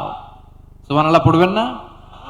দেখেন, ইনস্ট্যান্ট ইন্টেলেক্ট, মুহূর্তে বিচক্ষণতা, উইজডম কাকে বলে? নমরুদ পারবে? নমরুদের বাপ পারবে? ওর দাদা, ওর 14 গোষ্ঠী, গোটা বিশ্বের সব ক্ষমতাধর রাষ্ট্রনায়করা একসাথে হলে পারবে? বা বুহিতাল্লাযী কাফার পারে নাই, ব্যর্থ হয়েছে। এবার তেলে বেগুনে জ্বলে উঠেছে, রেগে মেগে আগুন বলে, ফালকুহু ফিল জাহিম। ওর সাথে তর্ক নাই, না পেরে এবার এটারে আগুনে ফেলা। বিশাল বিশাল গাছ কেটে লাকড়ি এনে আগুনের কুণ্ডলি বানানো হলো, দাউ দাউ দাউ দাউ করে আগুন জ্বলে। আল্লাহর খলিল ইব্রাহিমকে আগুনে নিক্ষেপ করা হবে। আল্লাহর খলিল সাইয়েদনা ইব্রাহিমের হাতের মধ্যে রশি দিয়ে টাইট করে বাঁধা হলো, পায়ের মধ্যেও টাইট করে রশি দিয়ে বাঁধা হলো। আল্লাহর খলিল ইব্রাহিমকে আগুনের কুণ্ডলির মধ্যে ফেলা হবে। ওমিয়া, আপনি যে বিপদের কারণে ভয় পান, হতাশ হন, এটা কোনো বিপদ ওনার বিপদের সামনে? পটুয়াখালী আওয়াজ করে বলুন, সাইয়েদনা খলিল ইব্রাহিমের বিপদের সামনে আমাদের বিপদগুলো কোনো বিপদ? এটা কোনো বিপদই না, এটা কোনো বিপদই না। হাত পা বেঁধে টাইট করে নিক্ষেপ করা হবে, সিম্পলি ফেলা যাবে না, কারণ দাউ দাউ করে দ্য ব্লেজিং ফায়ার, এমন আগুনের কুণ্ডলি, কাছে যাওয়া যায় না, আগুনের উত্তাপে নিক্ষেপ করা হবে। হাতে রশি বেঁধে, পায়ে রশি বেঁধে আল্লাহর খলিল ইব্রাহিম আলাইহিস সালামকে আগুনের মধ্যে নিক্ষেপ করা হবে। আহা, এটার বলে অগ্নি পরীক্ষা। উনি অগ্নি পরীক্ষার সম্মুখীন হয়েছিলেন। এজন্য কঠিন পরীক্ষাকে আমরা অগ্নি পরীক্ষার সাথে তুলনা করি, ঠিক কিনা? সাইয়েদনা জিবরাইল এসে বললেন, ও আল্লাহর খলিল, ওরা তো আপনার হাতও বেঁধে ফেললো, পাও বেঁধে ফেললো, নড়াচড়ার সুযোগ নাই, বলেন আমি জিবরিল ফেরেশতা আপনার জন্য কি করতে পারি? আল্লাহর খলিল ইব্রাহিম বলেন, ও জিবরাইল, তোমার কাছে আমার কোনো চাওয়া পাওয়া নাই। সুবহানাল্লাহ বলেন। তোমার কাছে বলার কিছু নাই, তোমার সাহায্যের আমার দরকার নাই। সাইয়েদনা ইব্রাহিম আলাইহিস সালামকে হাতে পায়ে রশি বেঁধে, হাত পা বাঁধা অবস্থায় জ্বলন্ত অগ্নিকুণ্ডে যখন নমরুদের দলবল নিক্ষেপ করবে, আল্লাহর খলিল কিভাবে নিজেকে আল্লাহর কাছে সঁপে দিয়েছেন, পটুয়াখালীর ভাইরা খেয়াল করে শুনুন। হাত পা বেঁধে আল্লাহর খলিলকে যখন নিক্ষেপ করা হবে, তিনি মুখ ফুটে বলে ফেললেন, হাসবুনাল্লাহু ওয়া নি'মাল ওয়াকিল। হাসবুনাল্লাহু ওয়া নি'মাল ওয়াকিল, আমার জন্য আল্লাহই যথেষ্ট, আমার জন্য আল্লাহই যথেষ্ট। তিনি আমার সবচেয়ে বড় গার্ডিয়ান, তিনি আমার সবচেয়ে বড় অভিভাবক। জিব্রাইলের সাহায্যে অফারকে ফিরিয়ে দিলেন। দুনিয়ার বুকে কারো কাছে কিছু বলেন নাই, মুখ ফুটে বলেছেন হাসবুনাল্লাহ। ও আমার পটুয়াখালীর প্রাণের ভাইয়েরা, খেয়াল রাখবেন, কোন বান্দা তার হাতে থাকা সব চেষ্টাটুকুন করার পরে মুখ ফসকে মুখ দিয়ে যখন বলে ফেলে হাসবুনাল্লাহ, বান্দা যখন হাসবুনাল্লাহ বলে ফেলে, ওই ব্যাপারটা ডিল করার দায়িত্ব স্বয়ং আল্লাহ আরশের উপর থেকে নিয়ে নেয়। আপনি যখন বলে ফেলবেন হাসবুনাল্লাহ, এটা ডিলিং করবে কে তখন? চিল্লায় বলেন না, তিনি কে? বান্দা তার সাধ্যের সবটুকু চেষ্টার পরে নতজানু হয়ে যখন বলবে হাসবুনাল্লাহ, আল্লাহ তুমি আমার জন্য যথেষ্ট, নি'মাল ওয়াকিল, তুমি আমার শ্রেষ্ঠ অভিভাবক, তখন তার কি দরকার না দরকার এটা ডিল করে স্বয়ং আল্লাহ। নিক্ষেপ করা হলো সাইয়েদনা ইব্রাহিমকে অগ্নিকুণ্ডলিতে। হাজার হাজার মানুষের দৃশ্য দেখার জন্য জড়ো হয়েছে এরকম বিশাল ময়দানে। কিন্তু কি অবাক করা ঘটনা, সবাই ভয় পাচ্ছিল, না জানি কি হয়ে যায়। আল্লাহর খালিলকে যখন আগুনের কুণ্ডলিতে নিক্ষেপ করা হয়, আল্লাহর খালিল ইব্রাহিম আগুনের কুণ্ডলীর মধ্যে বসে বসে মানুষগুলোর দিকে তাকিয়ে হাসতে শুরু করে দেয়। কারণ আকাশ থেকে রব্বুল আলামিন স্পেশাল ভার্ডিক্ট নাজিল করেছেন, স্পেশাল হুকুম জারি করেছেন, কুলনা ইয়া নারু কুনি বারদান ওয়া সালামান আলা ইব্রাহিম। ও আগুন খবরদার, সৃষ্টির শুরু থেকে তোকে একটা ধর্ম আমি বাতলে দিয়েছিলাম, তোর ধর্ম, আগুনের ধর্ম হলো যা পাবে জ্বালিয়ে ছারখার করবে। আল্লাহ বলল, ও আগুন, তোর ধর্ম দিয়েছিলাম, তুই সব জ্বালিয়ে পুড়িয়ে ছারখার করে দিবি, কিন্তু ক্ষণিকের জন্য আমি তোর জ্বালিয়ে দেওয়ার ক্ষমতাটাকে কেড়ে নিলাম, জ্বালিয়ে ভস্ম করে দেওয়ার ক্ষমতা আমি কেড়ে নিলাম। কুনি বারদান, ঠান্ডা হয়ে যা, কিন্তু এত বেশি ঠান্ডা হবি না আবার আমার ইব্রাহিমের জন্য সর্দি লেগে না যায়। সুবহানাল্লাহ, এত আস্তে বললে হবে? কুনি বারদান, বার্দ মানে বরফ, ঠান্ডা, ঠান্ডা হ, কিন্তু এত ঠান্ডা হবি না যাতে আমার ইব্রাহিমের কষ্ট হয়। আগুন বলে, আল্লাহ একবার বললা ঠান্ডা হ, আবার বলো এত ঠান্ডা হবি না যাতে খালিলের সর্দি না লাগে। কেমন ঠান্ডা হব, কেমন এনভায়রনমেন্ট তৈরি করে দেব বলো? আল্লাহ বললেন, সালামান আলা ইব্রাহিম, আমার খালিল, আমার কলিজা, আমার ইব্রাহিমের জন্য তুই জান্নাতের গুল বাগিচা হয়ে যা। ও ভাই, নবী মুসার মতো ঈমান হলে রাস্তা হবে সাগর জলে, নবী ইউসুফের মতন ঈমান হলে একে একে দরজা খোলে। নবী ইব্রাহিমের মতন ঈমান যদি আজও থাকে বিদ্যমান, অগ্নিকুণ্ডে দেখতে পাবে খুবসুরত এক ফুল বাগান। কুলনা ইয়া নারু কুনি বারদান ওয়া সালামান আলা ইব্রাহিম। বান্দা যখন মুখ দিয়ে বলে হাসবুনাল্লাহ, আমার আল্লাহ আমার জন্য যথেষ্ট, এই বলে যখন নিজেকে সঁপে দেয়, তার কি লাগবে ওই দায়িত্ব স্বয়ং নিয়ে নেয় কে? সবাই বলেন, স্বয়ং নিয়ে নেয় কে?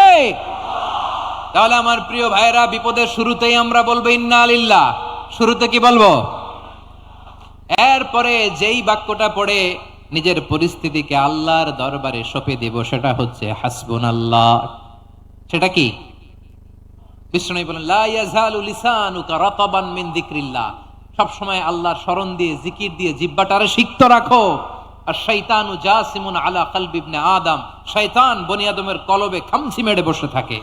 ফাইদা যাকারাল্লাহ খানাসা, মানুষ যখন আল্লাহ স্মরণ করে, জিকির করে, শয়তান দৌড়ে পালায়। ওয়া ইদা গাফালা ওয়াসওয়াসা, যখনই বনি আদম গাফেল হয় তখনই শয়তান তার হৃদয়ে ওয়াসওয়াসা দেয়। এজন্য বিপদে পড়লে ইন্না লিল্লাহ, নিজের সবটুকুন করার পরে, নিজের রোল প্লে করার পরে নিজেকে আমরা কি বলে সঁপে দিব? সবাই বলেন, সবাই বলতে হবে। আরো জোরে বলেন, মনে থাকবে? বিপদে পড়লে প্রথমে ইন্না লিল্লাহ, এরপরে নিজেকে যখন সঁপে দিব তখন হাসবুনাল্লাহ। এরপরে কঠিন বিপদ যদি যখন বিশ্বনবী পড়তেন তখন কি করতেন? এমন বিপদ মাঝে মাঝে হয় না, দেয়ালে পিঠ থেকে যায়, চোখে মুখে অন্ধকার, কি করব দিশা খুঁজে পাই না, এরকম হয় কখনো? হ্যাঁ, আপনাদের হয়? হয় না? তো জান্নাতে আছেন আপনারা। হয় হয় এরকম হয়েছে না যে দেয়ালে পিঠ থেকে গেছে, চোখে মুখে অন্ধকার, কই যাব, কি করব, বাঁচানোর কেউ না, এরকম হয়েছে কখনো আপনাদের? যদি হয় তাইলে এটার সলিউশন বলবো, না হইলে তো এগুলো বলে লাভ নাই। হয় হয় হয় বিশ্বনবী এরকম কঠিন বিপদে পড়েছেন জীবনের কিছু কিছু মুহূর্তে। ওই মুহূর্তে বিশ্বনবী স্পেশাল দুইটা দোয়া পড়তেন। এই দোয়াগুলো আপনাদেরকে জানিয়ে দেয়। বিশ্বনবী বলেন, কঠিনতম বিপদে যখন পড়বা, দেয়ালে পিঠ থেকে যায়, চোখে মুখে অন্ধকার, বাঁচার কোনো উপায় নাই, তখন পড়বা লা ইলাহা ইল্লা আনতা সুবহানাকা ইন্নী কুনতু মিনাজ জালিমিন। আল্লাহ, তুমি ছাড়া কোনো ইলাহ নাই, তুমি পবিত্র, নিশ্চয় আমি জালিমদের অন্তর্ভুক্ত। সুবহানাল্লাহ বলেন। এই দোয়া সাইয়েদনা ইউনূস আলাইহিস সালাম পড়েছিলেন যখন মাছের পেটে ছিলেন। কিসের পেটে? এবং অনেক মুফাসসিরিন ইকরাম বলেছেন, অনেক আহলুল ইলমরা বলেছেন, এটা হচ্ছে ইসমে আজম। ইসমে আজম এমন দোয়া যেটা দিয়ে দোয়া করলে আল্লাহ দোয়া কবুল করে, কিন্তু এটা কোনটা এটা নিয়ে ইখতিলাফ আছে। কোন কোন আহলুল ইলম বলেন এই লা ইলাহা ইল্লা আনতা সুবহানাকা ইন্নী কুনতু মিনাজ জালিমিন এটা হচ্ছে ইসমে আজম। সাইয়েদনা ইউনূস আলাইহিস সালাম পড়েছেন, আপনারা পড়েননি? তুফান হইলে পড়েন না? আমাদের এলাকায় তো এটা খুব, এটার উপর ব্যাপক আমল আছে। পটুয়াখালীতে কি অবস্থা বলেন? পড়েন পড়েন পড়েন পড়েন। একটা গল্প শুনেছিলাম, পাক হানাদার বাহিনী যখন বাংলাদেশে অ্যাটাক করত, ৭১ সালের ঘটনা বলতেছে, আমরা তো দেখি নাই, শুনছি আর কি। ৭১ যদি দেখতাম এতদিনে রাজাকার হয়ে যেতাম। আল্লাহ আমাদেরকে বাঁচাই দিছে, আল্লাহর মেহেরবানি, ঠিক কিনা বলেন? মন মতো হইলে মুক্তিযোদ্ধা, মন মতো না হইলে রাজাকার। কত কিছু দেখলাম এই শাহবাগের বুকে। আল্লাহ, ৭১ সালে দেখি নাই, আমরা শুনেছি পাক হানাদার বাহিনী জিজ্ঞেস করত মুসলিম না অমুসলিম চেক করার জন্য, বলতো কালেমা বল, কালেমা বাতাও। তো যারা কালেমা বলতে পারতো পাকিস্তানি বাহিনী নাকি ওদেরকে ছেড়ে দিত, শুনেছি। তো একজনকে, এক বাঙালিরে পেয়ে তার মাথার মধ্যে বন্দুকর নল ধরে বলতেছে কালেমা বল সালে, কালেমা বাতা, কালেমা বল। তো ভয়ের চোটে এই দোয়া পড়া শুরু করছে। ও পড়তেছে লা ইলাহা ইল্লা আনতা সুবহানাকা ইন্নী কুনতু মিনাজ জালিমিন। পাকিস্তানি বলে সালে ये तो मुसीबत का কালেমা है। বাঙালি কয় হাম তো ভি মুসিবত মে হ্যায়। পাকিস্তানি বলে বেটা কোন দোয়া বললি, এটা তো মুসিবতের কালেমা। কয় আমিও তো মুসিবতে আছি, আমার মাথার মধ্যে বন্দুক ধরে তুমি আমার কালেমা জিজ্ঞেস করো, এখন কোনটা কালিমা আর কোনটা কি দোয়া, আমার হুশ আছে নাকি? প্রিয় ভাইরা, আসলে এটা দুআউল মুসিবা, বিপদে পড়লে এ দোয়া পড়তে হয়। লা ইলাহা ইল্লা আনতা সুবহানাকা ইন্নী কুনতু মিনাজ জালিমিন, এটা পড়বেন আপনারা। এই দোয়া পড়ে সাইয়েদনা ইউনূস আলাইহিস সালাম মাছের পেট থেকে রক্ষা পেয়েছিলেন। রক্ষা করেছিল কে? তুমি ইউনূস নবীরে যখন খাইলো মাছেতে গিলিয়া, ফেরেশতা পাঠাইয়া দিলে ইসমে আজম দিয়া, প্রাণে ছিল যাহার ভয় সেথা পাইল আশ্রয়, প্রাণে ছিল যাহার ভয় সেথা পাইল আশ্রয়, মাছের পেট হতে সে যে পেল পরিত্রাণ। আল্লাহু আল্লাহু তুমি জাল্লে জালালুহু, শেষ করা তো যায় না গে তোমার গুণগান। আল্লাহু আল্লাহু, সুবহানাল্লাহ পড়েন। লা ইলাহা ইল্লা আনতা সুবহানাকা ইন্নী কুনতু মিনাজ জালিমিন। বিশ্বনবী বললেন, দেয়ালে পিঠ থেকে গেলে, চোখে মুখে অন্ধকার, বাঁচার কোনো উপায় নাই, তখন এই দোয়াটা পড়তে হবে। এই দোয়া পড়ে আল্লাহর কাছে ফরিয়াদ করলে বিপদ মুক্ত করবেন কে? কেন এই দোয়াটা আল্লাহর কাছে বড্ড প্রিয় জানেন আমার ভাইয়েরা? কারণ এই দোয়ার মধ্যে 3টা জিনিস আছে। আমি যেরকম আঙ্গুল উঁচু করেছি এরকম করেন তো। 3টা। কয়টা? 3টা। 1 নম্বরে হচ্ছে তাওহীদ, 2 নম্বরে তাসবিহ, 3 নম্বরে তাকরীর। আই রিপিট, আবারও বলছি, 1 নম্বরে তাওহীদ, 2 2 নম্বরে তাসবিহ, 3 নম্বরে তাকরীর। এ দোয়াটা আল্লাহর কাছে এত পছন্দনীয় কারণ এ দোয়ার প্রথম অংশে আছে তাওহীদ, আল্লাহর একত্ববাদের ঘোষণা। লা ইলাহা ইল্লা আনতা, ও আল্লাহ আপনি ছাড়া কোনো ইলাহ নাই, উপাস্য নাই। একথা বললে আল্লাহ বড্ড খুশি হয়ে যায়, সুবহানাল্লাহ পড়েন। এ দোয়ার দ্বিতীয় অংশে আছে তাসবিহ, মানে আল্লাহর প্রশংসা, প্রশংসা সূচক বাণী। সুবহানাক সুবহানাক সুবহানাক, ও আল্লাহ আমি আপনার পবিত্রতা ঘোষণা করছি, সুবহানাক। একথা শুনলেও আল্লাহ খুশি হয়ে যায়, সুবহানাল্লাহ পড়েন। এই দোয়ার তৃতীয় অংশে আছে তাকরীর, তাকরীর মানে পাপের স্বীকৃতি। তাকরীর মানে কি?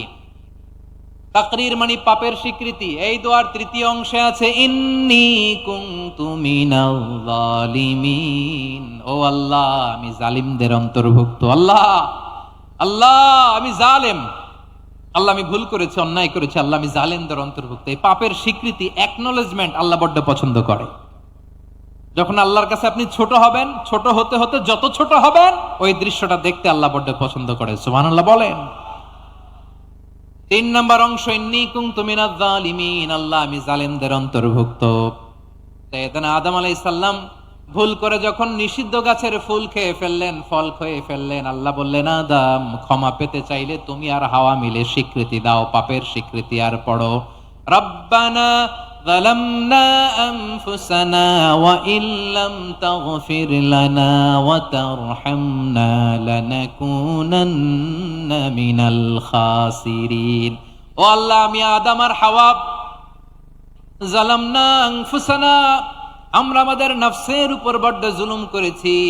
আল্লাহ ওয়া ইল্লাম তাগফির লানা ওয়া তারহামনা, আপনি যদি ক্ষমা না করেন, আপনি যদি দয়া পরবশ না হন, আপনি যদি রহম না করেন, আমরা তো ক্ষতিগ্রস্তদের মধ্যে শামিল হয়ে যাব। এই দোয়া করার সাথে সাথে সাইয়েদনা আদম আর হাওয়া আলাইহিস সালামকে ক্ষমা করে দিলেন কে? তাহলে এই দোয়ার 3 নম্বর অংশ তাকরীর, এটা আল্লাহ বড্ড পছন্দ করে। আমার কলিজার টুকরা ভাইয়েরা, গুনাহ করে শিকার যেতে হবে, এটা আল্লাহ ভালোবাসেন। সাইয়েদনা আবু বকর রাদিয়াল্লাহু তাআলা আনহু বিষ্ণু ইসলামকে বললেন, ইয়া রাসূলুল্লাহ আল্লিমনি দুআআন আদউ বিহি ফি সালাতি, নবী হে আপনি আমার এমন একটা স্পেশাল দোয়া শিখায় দেন যে দোয়াটা আমি নামাজে পড়ব। নবী বললেন, তাহলে তুমি পড়ো আল্লাহুম্মা ইন্নী যালামতু নাফসি যুলমান কাসীরান ওয়া লা ইয়াগফিরুয যুনুবা ইল্লা আনতা ফাগফিরলি মাগফিরাতাম মিন ইনদিকা ওয়ারহামনি ইন্নাকা আনতাল গফুরুর রহিম। সুবহানাল্লাহ। সালাম ফিরানোর আগে পড়েন, কথা কয় না, পড়েন পড়েন। ও আবু বকর, নামাজে যদি দোয়া করতে মনে চায় এই দোয়াটা পড়বা, আল্লাহুম্মা ইন্নী যালামতু নাফসি, আল্লাহ জুলুম করেছি আমার নফসের উপর, যুলমান কাসীরা অনেক জুলুম, ওয়া লা ইয়াগফিরুয যুনুবা ইল্লা আনতা, আপনি ছাড়া এই জুনুব, এই পাপ ক্ষমা করার দ্বিতীয় কোনো রব নাই। আছে? আল্লাহ ছাড়া আমাদের গুনাহ আর কে কে ক্ষমা করতে পারে বলেন তো? কে পারে? কে? এজন্য আল্লাহরে বলবেন, আল্লাহ আমি ছাড়া তোমার গোলামের অভাব নাই, ও আমার রব আমি ছাড়া এই জমিনের বুকে তোমার গোলামের অভাব নাই, কিন্তু তুমি ছাড়া তো আমার দ্বিতীয় কোনো রব নাই। পারবেন বলতে? পারবেন? চোখের পানি ছেড়ে আল্লাহরে বলবেন, আল্লাহ তুমি আমার রব, তুমি আমার সব। কি বলবেন? আল্লাহ আমারে রব। সবাই বলুন, আল্লাহ আমারে রব, দমে দমে তনু মনে তারি অনুভব, আল্লাহ আমারে রব। আল্লাহরে বলেন, আল্লাহ তুমি আমার রব, তুমি আমার সব। আল্লাহ আমি ছাড়া এই জমিনে তোমার গোলামের অভাব নাই, তুমি ছাড়া আমার দ্বিতীয় কোনো রব নাই। এ কথা বলে চোখের পানি ছেড়ে আল্লাহরে স্বীকৃতি দেন, আল্লাহ আমি পাপী, আল্লাহ জামিনে আমার চেয়ে বড় পাপী আর কেউ নাই। অজু করে সিজদায় লুটিয়ে পড়ে চোখের পানি ছেড়ে আল্লাহরে পাপের স্বীকৃতি দেন, আল্লাহ এমন কোন জুলুম নাই, গুনাহ নাই আমি করি নাই, সগীরা কবিরা, জেনে না জেনে, ইচ্ছায় অনিচ্ছায়, শিরকি বেদাতি সব গুনাহ করেছি। আল্লাহ আকাশের নিচে জমিনের উপরে আমার চেয়ে বড় গুনাহগার আর কেউ নাই। চোখের পানি ছেড়ে আল্লাহরে বলেন, আল্লাহ আমি ছাড়া তোমার গোলামের অভাব নাই, তুমি ছাড়া আমার দ্বিতীয় কোনো রব নাই, তুমি ছাড়া তো কেউ আমার গুনাহ ক্ষমা করার নাই, তুমি আমার রব, তুমি আমার সব। বলতে পারবেন? এই তাকরীর আমার পটুয়াখালীর ভাইয়েরা, এই স্বীকৃতিটা দেখতে আল্লাহ বড্ড ভালোবাসে। কারণ আমরা সবাই গুনাহগার, আমরা সবাই কি? বিশ্বনবী বলেন কুল্লুকুম খাত্তাউন, বানি আদম তোমরা সবাই পাপী। সবাই কি? সবাই পাপী। আমরা সবাই পাপী, আপন পাপের বাটখারা দিয়ে অন্যের পাপ মাপি। আমরা যে পাপী এটা ভাবতে মনে চায় না কারো, খালি অন্যের পাপ দেখি আমরা, এটা ভুল। ওর এই পাপ, ও পাপী, ও জালেম, ও জাহান্নামী, এরকম একটা টেন্ডেন্সি। আমার যে কি হালাত এটার খেয়াল নাই। খেয়াল করতে হবে যে আমি সবচেয়ে বড় পাপী, ঠিক কিনা বলেন? পাপ করি নাই এমন কেউ আছি? হ্যাঁ আছি, আছি। কেউ না জানলেও জানে কে আমার পাপের ঘটনা? পৃথিবী না জানুক আমি তো জানি, আমি কি পাপ করেছি হায়। ও আমার কলিজার টুকরা ভাইয়েরা, মাথাটাকে নিচু করে জীবনের সব গুনার ফিরিস্তিগুলো একটা একটা করে স্বীকার করে আল্লাহরে বলেন, আল্লাহ আমি পাপী। আল্লাহ আমার চেয়ে বড় পাপী এই দুনিয়াতে কেউ নাই। আকাশের নিচে জমিনের উপরে আমার চেয়ে বড় পাপী কেউ নাই। একটা একটা করে আল্লাহ স্বীকার করি আমি পাপী। সব পাপের স্বীকৃতি দিলাম। পৃথিবী না জানুক আমি তো জানি, আমি কি পাপ করেছি হায়। আমার পাপের করলে বিচার, বাঁচার আমার নাই উপায়। দয়াময় তুমি মাফ করো আমায়, মাফ করো আমায়। আল্লাহ তাআলা যদি দয়া করে আমাদেরকে মাফ না করে, আমাদের বাঁচার কোনো উপায় নাই। আপনি কি ভেবেছেন আপনার নামাজ দিয়ে আপনি জান্নাতে যাবেন? আপনি তাহাজ্জুদ গুজার, সেজদা দিতে দিতে কপালে দাগ ফেলেছেন, এটা আপনারা জান্নাতে নেবে না? আপনি এলাকার সবচেয়ে বড় হাতেম তাই দানশীল, এই দানের ভরসায় বসে আছেন, কশিন কালো না। আমাদের নামাজ, আমাদের রোজা, আমাদের ইবাদত, এগুলোকে মিজানের পাল্লায় উঠালে কোনো ওজনই হবে না। তবে আমাদের একটা কৌশল জানা আছে, আমরা আল্লাহর রহমতের ভিখারি। আমরা সেদিন আগেই গুনার স্বীকৃতি দিয়ে দেব। আমরা বলবো, আল্লাহ তুমি প্রশ্ন করার আগে তোমার একটা কথা বলি, আমারে কিছু জিজ্ঞেস করো না, আমি সব করেছি। এমন কোন পাপ নাই যে পাপ আমারে দিয়ে হয় নাই। তোমার রহমত দিয়ে তুমি জান্নাতে পাঠাবা, তোমার দয়ায় জান্নাতে যেতে চাই, আমল দিয়ে না। পারবেন বলতে? কিয়ামতের দিন আমরা বলবো, আল্লাহ আমার আমল দিয়ে জান্নাত চাই না, আমি তোমার দয়া দিয়ে জান্নাত চাই। তোমার দয়া ছাড়া আমার কোনো উপায় নাই। কারণ আল্লাহ যদি বিচার করে, বাঁচার কারো উপায় নাই। আল্লাহ যদি বলে ফেলেন তুই এটা করলি কেন, ওখানে গেলি কেন, কোরআনে 1000 বার নিষেধ করলাম তারপরেও এই পাপে জড়ালি কেন, এরকম প্রশ্ন ছুড়ে দিলে আমার উত্তর আছে? বাঁচার কোনো উপায় আছে? রোজ হাসরে হে আল্লাহ আমার করোনা বিচার, আল্লাহ করোনা বিচার। বিচার চাহিনা তব দয়া চাই, এ গুনাহগার আল্লাহ করোনা বিচার। আপনার আমল দিয়ে জান্নাতে যাবেন? কি দিয়ে যাবেন? আল্লাহর দয়া দিয়ে। আল্লাহর রহম আর দয়া ছাড়া কেউ জান্নাতের চেহারাও দেখতে পাবে না। আমার প্রিয় ভাইয়েরা, এই দোয়া আল্লাহর কাছে পছন্দনীয় হওয়ার কারণ 3টা। দোয়ার প্রথম অংশে আছে তাওহীদ, আল্লাহর একত্ববাদের ঘোষণা। এই দোয়ার দ্বিতীয় অংশ আছে তাসবিহ, আল্লাহর প্রশংসা সূচক বাণী। এই দোয়ার 3 নাম্বার অংশ পাপের স্বীকৃতি।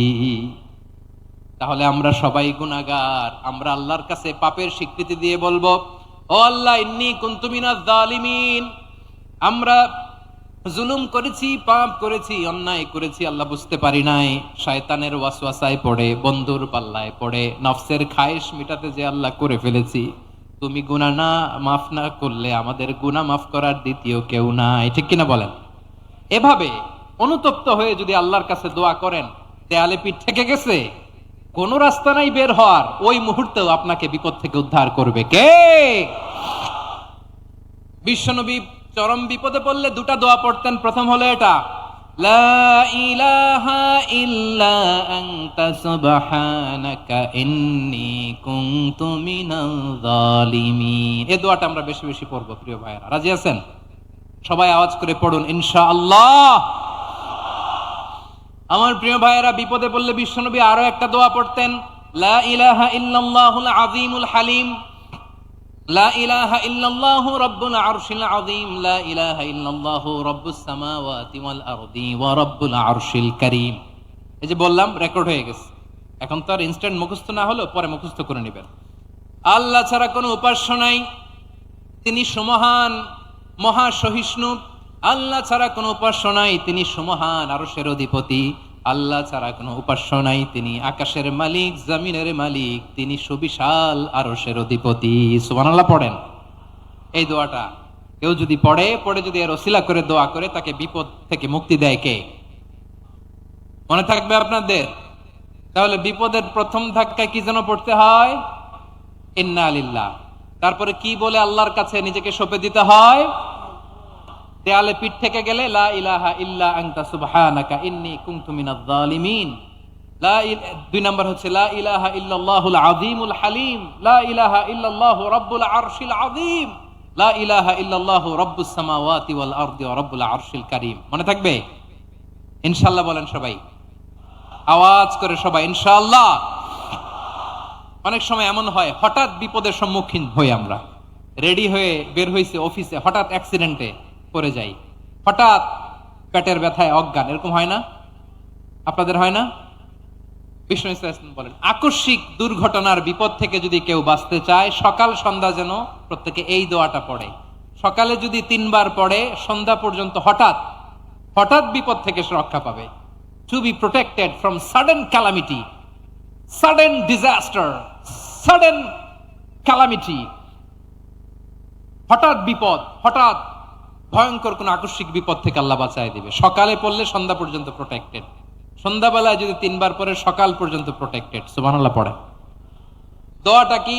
দোয়াটা হচ্ছে বিসমিল্লাহিল্লাযী লা ইয়াদুররু মা ইসমিহি শাইউন ফিল আরদি ওয়ালা ফিস সামাই ওয়া হুয়াস সামিউল আলিম। ছোট না? অনেক ছোট, মুখস্থ করবেন। বিসমিল্লাহিল্লাযী লা ইয়াদুররু মা ইসমিহি শাইউন ফিল আরদি ওয়ালা ফিস সামা। ওই আল্লাহর নাম নিচ্ছি, যে আল্লাহর নামের বরকতে আকাশ জমিনের কোনো কিছু কারো কোনো ক্ষতি সাধন করতে পারে না। তিনি সর্বশ্রোতা, সর্বজ্ঞ। সুবহানাল্লাহ পড়েন। পড়বেন এই দোয়াটা, বিসমিল্লাহিল্লাযী লা ইয়াদুররু মা ইসমিহি শাইউন ফিল আরদি ওয়ালা ফিস সামাই ওয়া হুয়াস সামিউল আলিম।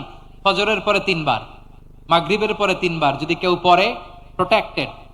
যে কোনো হঠাৎ বিপদ থেকে প্রোটেক্টেড। প্রোটেক্ট করেন কে? ওই আল্লাহর নাম নিচ্ছি, যে আল্লাহর নামের ওসিলায় আকাশ জমিনের কোনো কিছু কোনো ক্ষতি করতে পারে না। সুবহানাল্লাহ পড়েন। আচ্ছা, এবার আমাদের জীবনে দুশ্চিন্তা আছে না নাই বলেন? Tension, hyper tension, anxiety, depression, চিন্তা টেনশন নাই এরকম কে কে আছে দেখি? হাত তোলেন। ওই যে হাত তুলছে এক আল্লাহর ওলি, ওই যে। টেনশন নাই তোমার? মাশাআল্লাহ। ও না বুঝে তুলছে, ঝোঁকের চোটে, জোশের ঠেলায় ধাক্কায় তুলে ফেলছে। সবার জীবনে টেনশন আছে না নাই? এই দুশ্চিন্তা, পেরেশানি, মারাত্মক পেরেশানি থেকে মুক্তি পাওয়ার জন্য বিষ্ণু ইসলাম 2টো দোয়া পড়তেন। কয়টা? অনেকগুলো পড়তেন। স্পেশাল 2টো দোয়া আজকে আপনাদের শিখায়া যাব, শুনবেন না? কষ্ট হচ্ছে? সংক্ষিপ্ত মুনাজাত দিয়ে দেই। ওরে আল্লাহ, আমি তো 9:30 ক্রস করে ফেলছি মাসুদ ভাই, খেয়াল করি নাই। আরো কয়েক মিনিট। ঠিক আছে, ঠিক আছে। পেরেশানিতে পড়লে, টেনশনে পড়লে এই দোয়াটা, প্রিয় ভাইরা, বিষ্ণু ইসলাম যখন খুব বিপদে পড়তেন, দুশ্চিন্তা ওনাকে ঘিরে ধরতো, উনি পড়তেন ইয়া হাইয়ু ইয়া কাইয়ুম বিরহমাতিকা আস্তাগীথ, ইয়া হাইয়ু ইয়া কাইয়ুম বিরহমাতিকা আস্তাগীথ, ইয়া হাইয়ু ইয়া কাইয়ুম, হে শাশ্বত অবিনশ্বর, হে চিরঞ্জীব, বিরহমাতিকা আস্তাগীথ, তোমার রহমতের উসিলায় তোমার কাছে ফরিয়াদ করি। এটা পড়তেন। আবার আরেক বর্ণনায় এসেছে ইয়া হাইয়ু ইয়া কাইয়ুম বিরহমাতিকা আস্তাগীথ আসলিহ লি শা'নি কুল্লাহু ওয়ালা তাকিলনি ইলা নাফসি তরফাতা আইন। আসলিহ লি শা'নি কুল্লাহ, আল্লাহ আমার সবকিছু আপনি সেটেল করে দেন। আমাদের সব ঝামেলা সেটেল করে দিতে পারে কে? আমরা তো সেটেলমেন্টের জন্য ওই এসপি সাহেবের কাছে যাই, ডিসি সাহেবের কাছে যাই, অমুক ভাইয়ের কাছে যাই, তমুক ভাইয়ের কাছে যাই।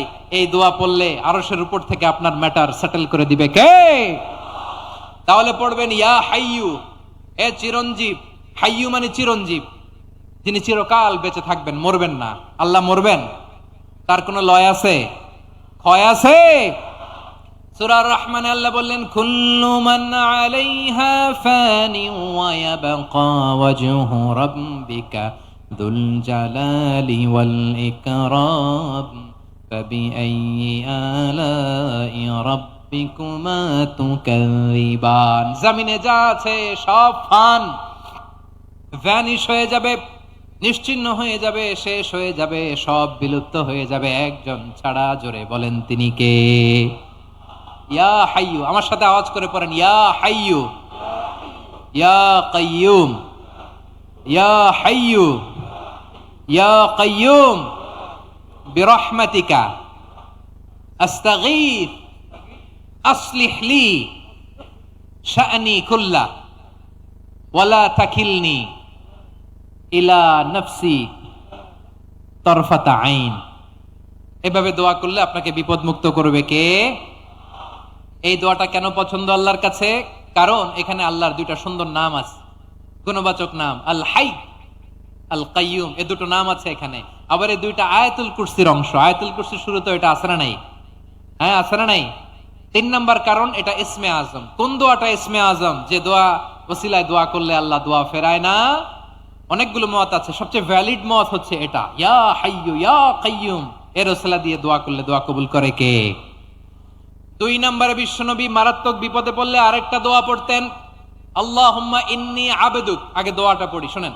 আল্লাহুম্মা ইন্নী আবদুক ওয়া ইবনু আবদিক ওয়া ইবনু আমাতিক নাসিয়াতি বিয়াদিক মাদিন ফিয়া হুকমুক আদলুন ফিয়া কাদাউক আসআলুকা বিকুল্লি ইসমিন হুয়া লাক সাম্মাইতা বিহি নাফসাক আও আনসালতাহু ফি কিতাবিক আও আল্লামতাহু আহাদাম মিন খালকিক أو استأثرت به في علم الغيب عندك أن تجعل القرآن ربيع قلبي ونور صدري وجلاء حزني وذهاب همي। سبحان الله পড়েন।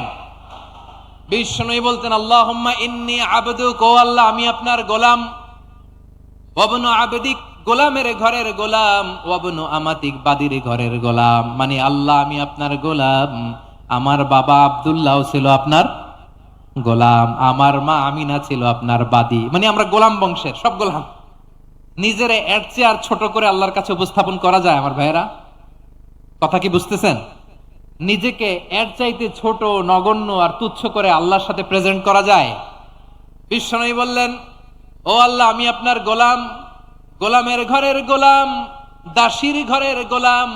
নাসিয়াতি বিয়াদিক, আমার মাথার চুলের ঝুঁটি আপনার হাতের মুঠোয়। আপনি ডানে টান দিলে আমি ডানে যেতে বাধ্য, আপনি বাঁয়ে টান দিলে বাঁয়ে যেতে বাধ্য। সুবহানাল্লাহ বলেন। পিছনে 2-1 ভাই দাঁড়ালেন কেন? হ্যাঁ, বসুন। জায়গা চেঞ্জ করতেছে, সেই দুপুর থেকে বসে আছে আমি জানি।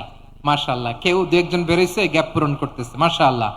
পড়েন সুবহানাল্লাহ আলহামদুলিল্লাহ লা ইলাহা লা ইলাহা ইল্লাল্লাহু মুহাম্মাদুর রাসূলুল্লাহ সাল্লাল্লাহু আলাইহি ওয়াসাল্লাম।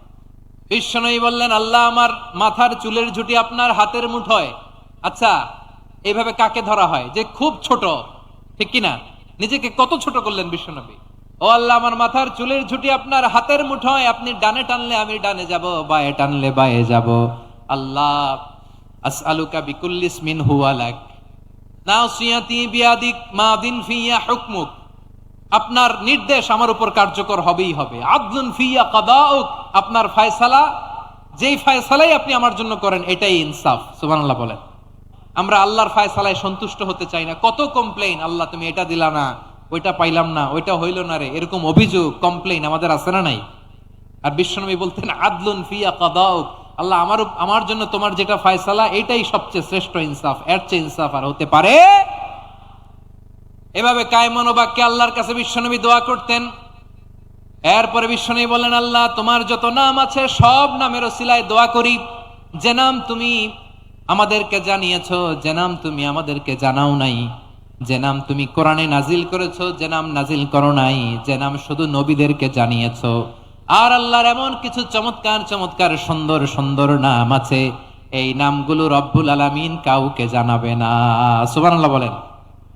আমরা তো 99 নাম জানি, 100 নাম জানি আল্লাহ, কিন্তু আল্লাহর এমনও কিছু নাম আছে যেগুলো আল্লাহ বিশ্বনবীরও জানায় নাই। এগুলো আল্লাহ ইলমুল গায়বে রেখে দিয়েছেন। দোয়ার সময় বলবেন, আল্লাহ তোমার যেই নামগুলো জানি, যেগুলো জানি না, যেগুলো কোরআনে আছে, যেগুলো নাই, যেগুলো নবীরে খাস ভাবে জানাইছে ওগুলোর উসিলায়, যেগুলো কোনোদিন জানাবাও না, তোমার ওই নামের উসিলাও তোমার কাছে চাই। আল্লাহ কোরআনকে আমার হৃদয়ের বসন্ত বানাও, আমার বক্ষের জ্যোতি বানাও, আমার চিন্তা দুশ্চিন্তা তুমি দূর করে দাও।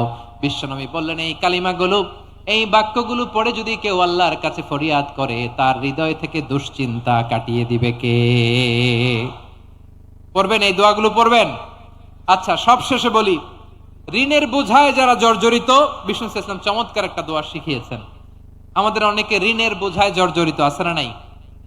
এদিকে কেউ আছেন? থাকলে হাত তোলার দরকার নেই, থাকলে এই দোয়াটা পড়বেন। এক সাহাবীর নাম আবু উমামা, নামাজের ওয়াক্ত ছাড়া উনি মসজিদে যেয়ে বসে আছে। বিশ্বনবী বললেন, কি রে আবু উমামা, নামাজের তো ওয়াক্ত হয় নাই, মসজিদে কি? সাহাবী বলে, হুমুমুন লাজিমাতনি ওয়া দুয়ুন, নবী গো, ঋণের বোঝায় এমন টেনশনে আছি, ঘরে থাকতে পারলাম না, মসজিদে চলে আসছে। বিশ্বনবী বলেন, আমি কি তোমার এমন একটা দোয়া শিখাবো যেটা পড়লে আল্লাহ তাআলা তোমার ঋণের বোঝা হালকা করে দিবেন? আবু উমামা বললেন, ইয়া রাসূলুল্লাহ, অবশ্যই শিখাবেন। বিশ্বনবী বললেন, তাহলে তুমি পড়বা, আল্লাহুম্মা ইন্নী আউযু বিকা মিনাল হাম্মি ওয়াল হাযান ওয়া আউযু বিকা মিনাল জুবনি ওয়াল বুখল ওয়া আউযু বিকা মিন গালাবাতিদ দাইনি ওয়া কাহরির রিজাল। ও আল্লাহ, তোমার কাছ থেকে দুশ্চিন্তা থেকে পানাহ চাই, কৃপণতা, ভীরুতা, অলসতা, কার্পণ্যতা, এই সব কিছু থেকে, মানুষের কঠোরতা, আমার উপর মানুষের আধিপত্য এবং ঋণের বোঝা থেকে পানাহ চাই। এই দোয়াটা যখন বিশ্বনবী শিখাই দিলেন, আবু উমামা বারবার এই দোয়া পড়ে, আল্লাহুম্মা ইন্নী আউযু বিকা মিনাল হাম্মি ওয়াল হাযান ওয়া আউযু বিকা মিনাল আজজি ওয়াল কাসাল ওয়া আউযু বিকা মিনাল জুবনি ওয়াল বুখল ওয়া আউযু বিকা মিন গালাবাতিদ দাইনি ওয়া কাহরির রিজাল। আবু উমামা বলে, এই দোয়া আমি পড়তে লাগলাম আর পড়তে লাগলাম, কিছুদিন পরে দেখা গেল বিশ্বনবীর শেখানো এই দোয়ার বদৌলতে আল্লাহ তাআলা আমার সব ঋণ পরিশোধের ব্যবস্থা করে দিয়েছেন। পড়েন সুবহান। পড়বেন পড়বেন। আমার প্রিয় পটুয়াখালীর ভাইয়েরা, বিশ্বনবীর জামাতা সাইয়্যিদিনা আলী রাদিয়াল্লাহু তাআলা আনহুর কাছে এক লোক এসে বলে, হে আলী, ঋণের বোঝায় আমি জর্জরিত, আমার কিছু অর্থ দিয়ে সাহায্য করো। সাইয়্যিদিনা আলী রাদিয়াল্লাহু তাআলা আনহু বললেন, আমি কি তোমারে এমন একটা দোয়া শিখাবো যেটা বিশ্বনবী আমাদের শিখিয়েছেন? এই দোয়া যদি তুমি পড়ো, লাউ কানা আলাইকা মিসলু জাবালিন কাবীরিন দাইনান আদাল্লাহু আনকা, পাহাড় পরিমাণও যদি ঋণের বোঝা হয়, আল্লাহ এটা পরিশোধের ব্যবস্থা করে দিবেন। ছোট্ট একটা দোয়া বিশ্বনবী শিখালেন, বললেন, তুমি পড়বা, আল্লাহুম্মা কফিনি বিহালালিকা আন হারামিকা ওয়া আগনিনি বিফাদলিকা আম্মান সিওয়াক। মুখস্থ আছে? হ্যাঁ, আছে। আল্লাহুম্মা কফিনি বিহালালিকা আন হারামিক, আল্লাহ তোমার হালাল দিয়ে আমাকে পরিতুষ্ট করো, হারাম থেকে বাঁচিয়ে রাখো, আর তোমার অনুগ্রহে মানুষের মুখাপেক্ষী যেন আমি না হই, আমি যেন সবসময় তোমার মুখাপেক্ষী হয়, ওই তৌফিক দিও। সুবহানাল্লাহ পড়েন। এই দোয়া বেশি বেশি পড়লে ঋণের বোঝা হালকা করে দিবে কে? তাহলে প্রিয় ভাইয়েরা, বিপদে পড়লেই প্রথমে কি পড়বেন? পটুয়াখালী ভুইলা গেছে, বিপদে পড়লেই প্রথমে ইন্না লিল্লাহ কি বলে নিজেকে আল্লাহর কাছে সঁপে দিতে হয়? হাসবুনাল্লাহ। চরম বিপদে দেয়ালে পিঠ থেকে গেছে, তখন লা ইলাহা ইল্লা আনতা সুবহানাকা ইন্নী কুনতু মিনাজ জালিমিন। এরপরে লা ইলাহা ইল্লাল্লাহুল আযীমুল হালিম, এই দোয়া। আকস্মিক বিপদ, হঠাৎ যেন কোনো বিপদ আমাকে পেয়ে না বসে, এটার জন্য বিসমিল্লাহিল্লাযী লা ইয়াদুররু মা ইসমিহি শাইউন ফিল আরদি ওয়ালা ফিস সামাই ওয়া হুয়াস সামিউল আলিম। সকালে 3 বার, রাতে 3 বার। আর মারাত্মক tension, hyper tension, anxiety, depression থেকে বাঁচার জন্য 2 দোয়া, ইয়া হাইয়্যু ইয়া কাইয়্যুম, ইয়া হাইয়্যু ইয়া কাইয়্যুম, মনে থাকবে? আর আল্লাহুম্মা ইন্নী আবদুক, এই দোয়া। ঋণ থেকে বাঁচার জন্য 2 দোয়া, আল্লাহুম্মা ইন্নী আউযু বিকা মিনাল হাম্মি ওয়াল হাযান, এটা। আর আল্লাহুম্মা কফিনি বিহালালিকা আন হারামিকা ওয়া আগনিনি বিফাদলিকা আম্মান সিওয়াক, আর সব সময় পড়ার জন্য একটা আমল দিয়ে যাই, উঠতে বসতে, অফিসে যাচ্ছেন, অফিস থেকে ফিরতেছেন, বসে আছেন, শুয়ে আছেন, ছোট্ট এক শব্দে আমরা যেন বেশি বেশি পড়ি আস্তাগফিরুল্লাহ। আওয়াজ করে আমার সাথে পড়ুন আস্তাগফিরুল্লাহ, আবার পড়ুন আস্তাগফিরুল্লাহ। আল্লাহ রাসূল সাল্লাল্লাহু আলাইহি ওয়াসাল্লাম বলেন, মান লাজিমাল ইস্তিগফার, যে সব সময় এরকম ইস্তিগফারের সাথে লেগে থাকে, জাআলাল্লাহু লাহু মিন কুল্লি দীকিন মাখরাজা, আল্লাহ তাআলা তাকে কোনো বিপদে আটকান না, সে জীবনে আটকাবে না, যে কোনো বিপদে আল্লাহ তার রাস্তা বের করে দিবে, way out, you will get a way out and solution. সুবহানাল্লাহ। অমিন কুল্লি হাম্মিন ফারাজা, দুশ্চিন্তা মুক্ত হবে, ওয়ায়ারযুকহু মিন হাইসু লা ইয়াহতাসিব, এমন জায়গা থেকে আল্লাহ রিজিকের বন্দোবস্ত করবে যেটা সে কল্পনাও করে নাই। আওয়াজ করে পড়েন সুবহানাল্লাহ। তাহলে মনে থাকবে আস্তাগফিরুল্লাহর কথা। সব শেষ কথা বলবো, সব শেষ আমার প্রিয় ভাইয়েরা, এটা গেল নিজের বিপদ। কিসের বিপদ? নিজে যদি বিপদে পড়েন, অন্যের বিপদ যদি দেখেন, এটার জন্য একটা দোয়া আছে। অনেক সময় আমরা দেখি হাসপাতালে ক্যান্সারের 3rd স্টেজে চলে গেছে, লোকটা হ্যাংলা হয়ে চিকন হয়ে হায়রে কি কষ্ট পায়, দেখি না? বিষ্ণু বলে একটা দোয়া যদি কেউ অন্যের কোনো বিপদ দেখে পড়ে, ওই বিপদ তার জীবনে কখনো আসবে না। শুনবেন? শোনার আগ্রহ আছে? অনেক সময় হয় যে আমরা মহাসড়ক দিয়ে যখন চড়ি, দুর্ঘটনায়, আইরে আল্লাহ, দুর্ঘটনায় মানুষের মাথা একদিকে, দেহ আরেকদিকে, ব্লিডিং, এরকম হয় না? আল্লাহ তুমি হেফাজত করো। বিশ্বনবী বলেন, এই দুর্ঘটনা দেখে কেউ যদি এই দোয়াটা পড়ে, তার জীবনে সে কোনোদিন এরকম অ্যাক্সিডেন্টের সম্মুখীন হবে না। শুনবেন? বিশ্বনবী বলেন, অন্যের বিপদ দেখে কেউ যদি পড়ে, আলহামদুলিল্লাহিল্লাযী আফানি মিম্মা বতালাকা বিহি ওয়া ফাদ্দালানি আলা কাসীরিম মিম্মান খালাকা তাফদীলা, মানে প্রশংসা সে আল্লাহর, যে আল্লাহ তাআলা তোমাকে যেই জিনিস দিয়ে পরীক্ষা করেছে, আমাকে ওইটা থেকে বাঁচিয়ে দিয়েছে। তোমাকে আল্লাহ যেই বিপদে ফেলেছে, আমাকে ওই বিপদ থেকে তিনি মুক্ত রেখেছে, আর তার অনেক সৃষ্টির উপর আমাকে তিনি প্রাধান্য দিয়েছে। সুবহানাল্লাহ পড়েন। যে কোনো বিপদ, কারো ক্যান্সার দেখে যদি এই দোয়াটা আপনি বিশ্বাসের সাথে পড়েন, জীবনে কোনোদিন ক্যান্সার রোগে আক্রান্ত হবেন না। দুর্ঘটনা দেখে যদি পড়েন, ওই দুর্ঘটনা আপনাকে স্পর্শ করবে না। যে কোনো কারো বিপদ দেখে যদি কোনো বিশ্বাসী বান্দা এই দোয়া পড়ে, বিশ্বনবী বলেন, লাম ইউসিবহু যালিকাল বালা, ওই বিপদ তাকে আর ধরবে না। উফিয়া মিনহু মিন যালিকাল বালা কাইনাম মা কান, সে যতদিন হায়াত পাবে কোনোদিন ওই বিপদ তাকে স্পর্শ করবে না। এই দোয়াটা পড়তে রাজি আছেন আমার প্রিয় ভাইরা? তাহলে পুরো আলোচনার সেন্ট্রাল থিম হচ্ছে, আমাদের জীবনে বিপদ আসবে, কষ্ট আসবে, দুঃখ আসবে, কিন্তু বিপদে আপদে আমরা হাল ছেড়ে দিব না, হতাশ হব না। মুমিন হতাশ হয় না, নিরাশ হয় না, হাল ছেড়ে দেয় না। মুমিন ভরসা রাখে একজনের উপর। আওয়াজ করে বলুন, যিনি কে? বিপদে পড়লে আমাদেরকে উদ্ধার করে কে? আবার আমাদেরকে যদি কোনো নেয়ামত আল্লাহ দিতে চান, ওইটা কেড়ে নেওয়ার ক্ষমতা কারো আছে? তাহলে আমরা কানেক্টিভিটি বাড়াবো কার সাথে? আমাদের প্রার্থনার ফরিয়াদের হাত তুলবো কার কাছে? রাজি আছেন পটুয়াখালীর ভাইয়েরা? মনে থাকবে কথাগুলো? আল্লাহ তাআলা আমাদের সবাইকে কথাগুলো বোঝার ও আমল করার তৌফিক দান করুন।